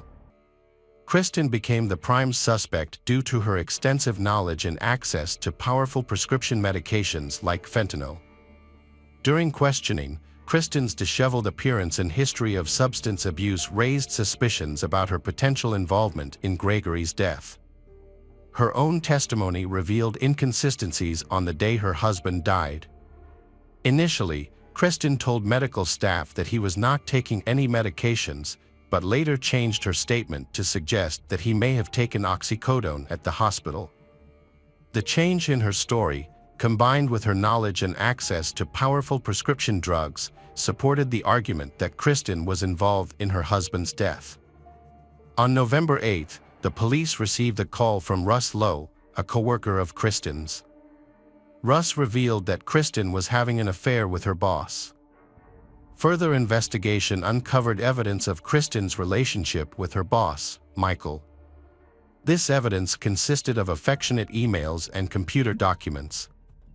Notably, the documents also revealed Michael's knowledge of phenyl, a substance that later became significant in the murder case. Kristen and Michael's relationship became a key aspect of the investigation. It is suspected that Gregory became a threat to Michael and Kristen because he knew that Kristen had access to the laboratory and that she had secretly used narcotics. Michael covered for Kristen, supporting her actions. During the investigation, Michael admitted to being aware of Kristen's drug addiction at the time. Although no charges were filed against Michael and Kristen, but they were both fired for violating several rules. Kristen's troubles started in January, when police searched her home for evidence of drug use. Initially, she was arrested but later released on bail. A new proof shed light on the investigation: Kristen's diary, uncovered during the initial examination. Kristen didn't write the diary for personal reflection, but rather as a way to present herself to others and maintain her innocence, while making her husband Gregory's death look like a perfect suicide. Notably, on the day of his death, Kristen bought a rose to pair with lingerie that suggested infidelity. A medical examination of Gregory's body revealed that he had been unconscious for at least 6 hours before his death. The estimated time of death was likely about an hour to an hour and a half before it was officially confirmed. Furthermore, bruises were found around the needle marks on his arm. During the investigation, a short supply of the lethal substance was discovered at Kristen's workplace, along with other narcotic substances. A suspicious vial of phenyl was also found, leading police to suspect that Kristen had poisoned Gregory without his knowledge. Kristen was arrested on June 25, 2001, and charged with first-degree murder. After spending 6 months in custody, she was released on bail. The prosecution's main argument in her first trial centered around the motive for the murder. They claimed that Kristen killed Gregory to protect her reputation because he threatened to expose her drug addiction and her affair with Michael. The prosecution alleged that Kristen used a powerful synthetic opioid called fentanyl to poison Gregory. Fentanyl is 80 times more potent than morphine. It was suggested that Kristen initially attempted to kill Gregory with a different substance, clonazepam, but when this failed, she used fentanyl.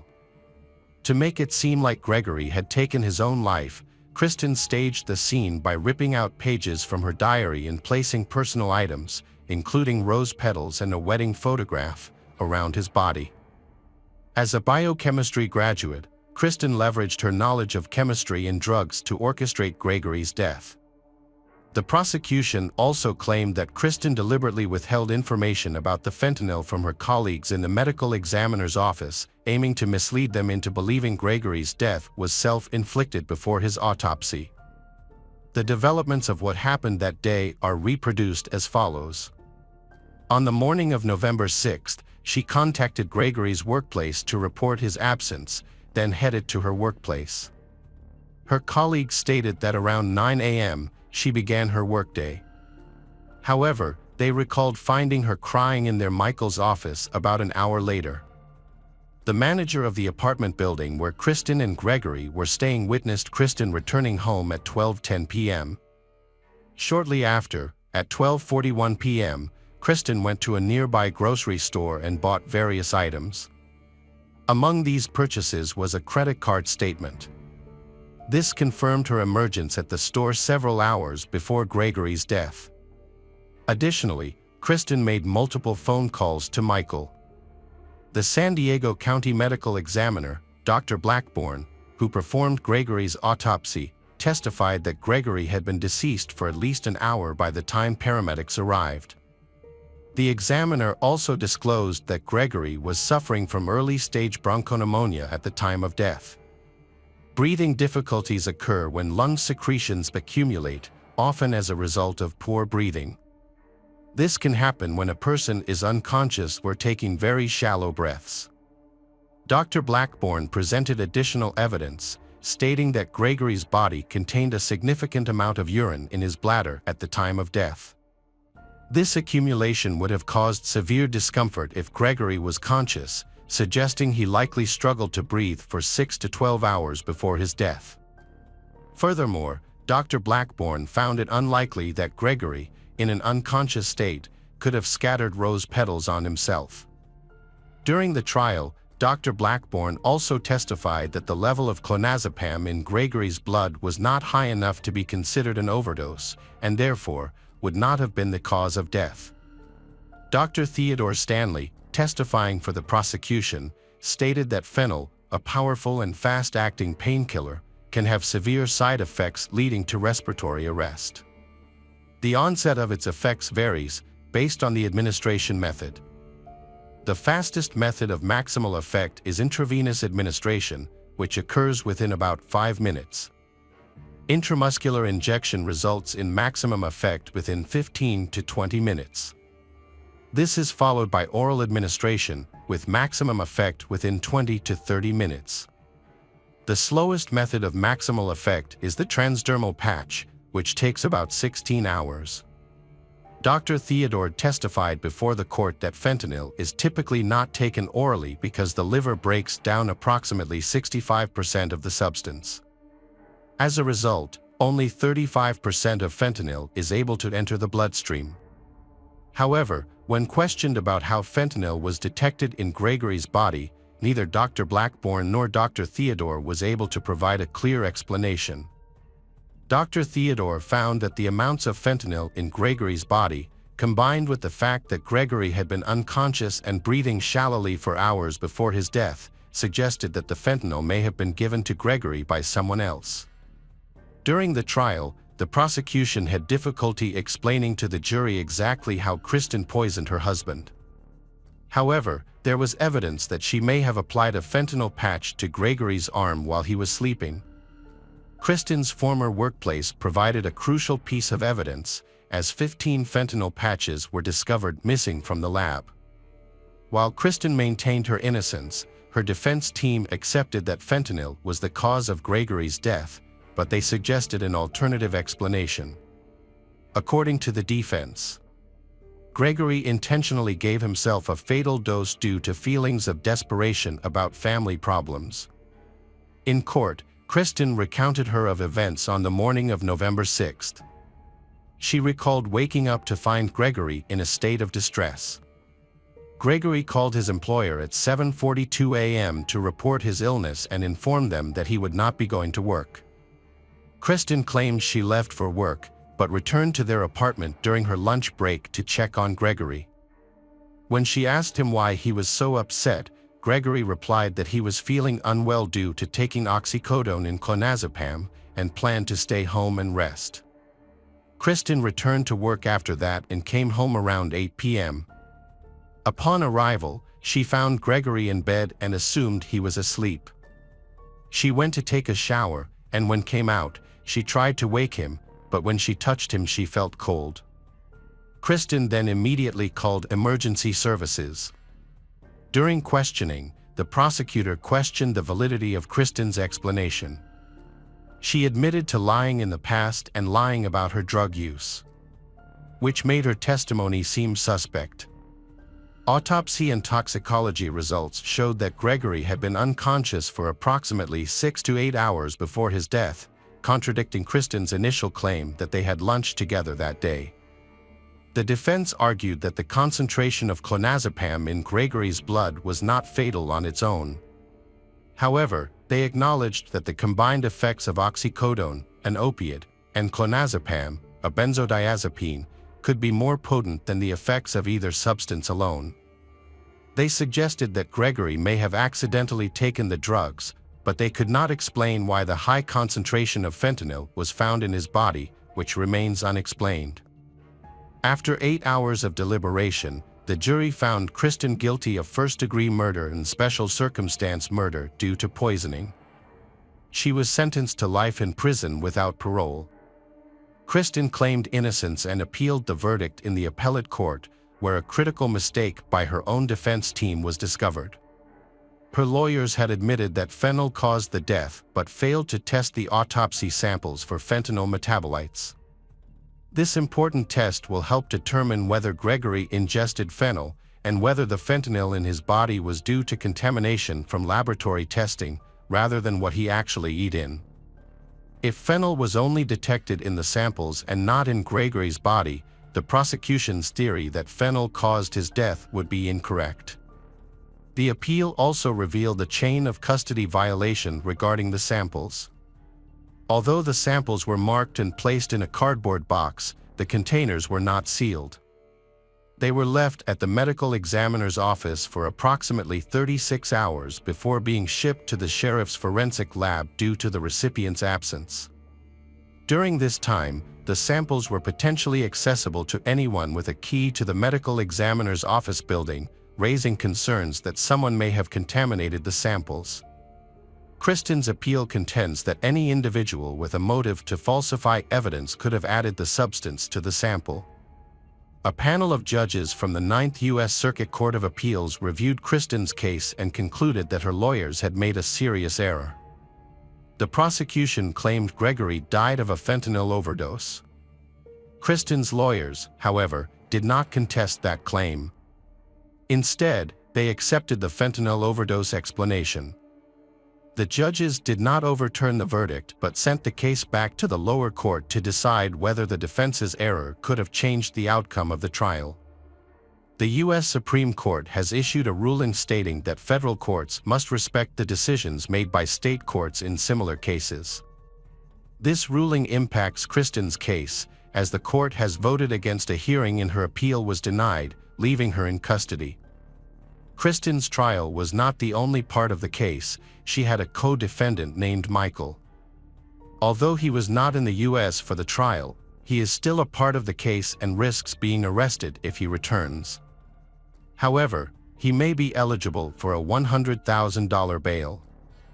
Michael has been living in Australia, where he works as a forensic toxicologist.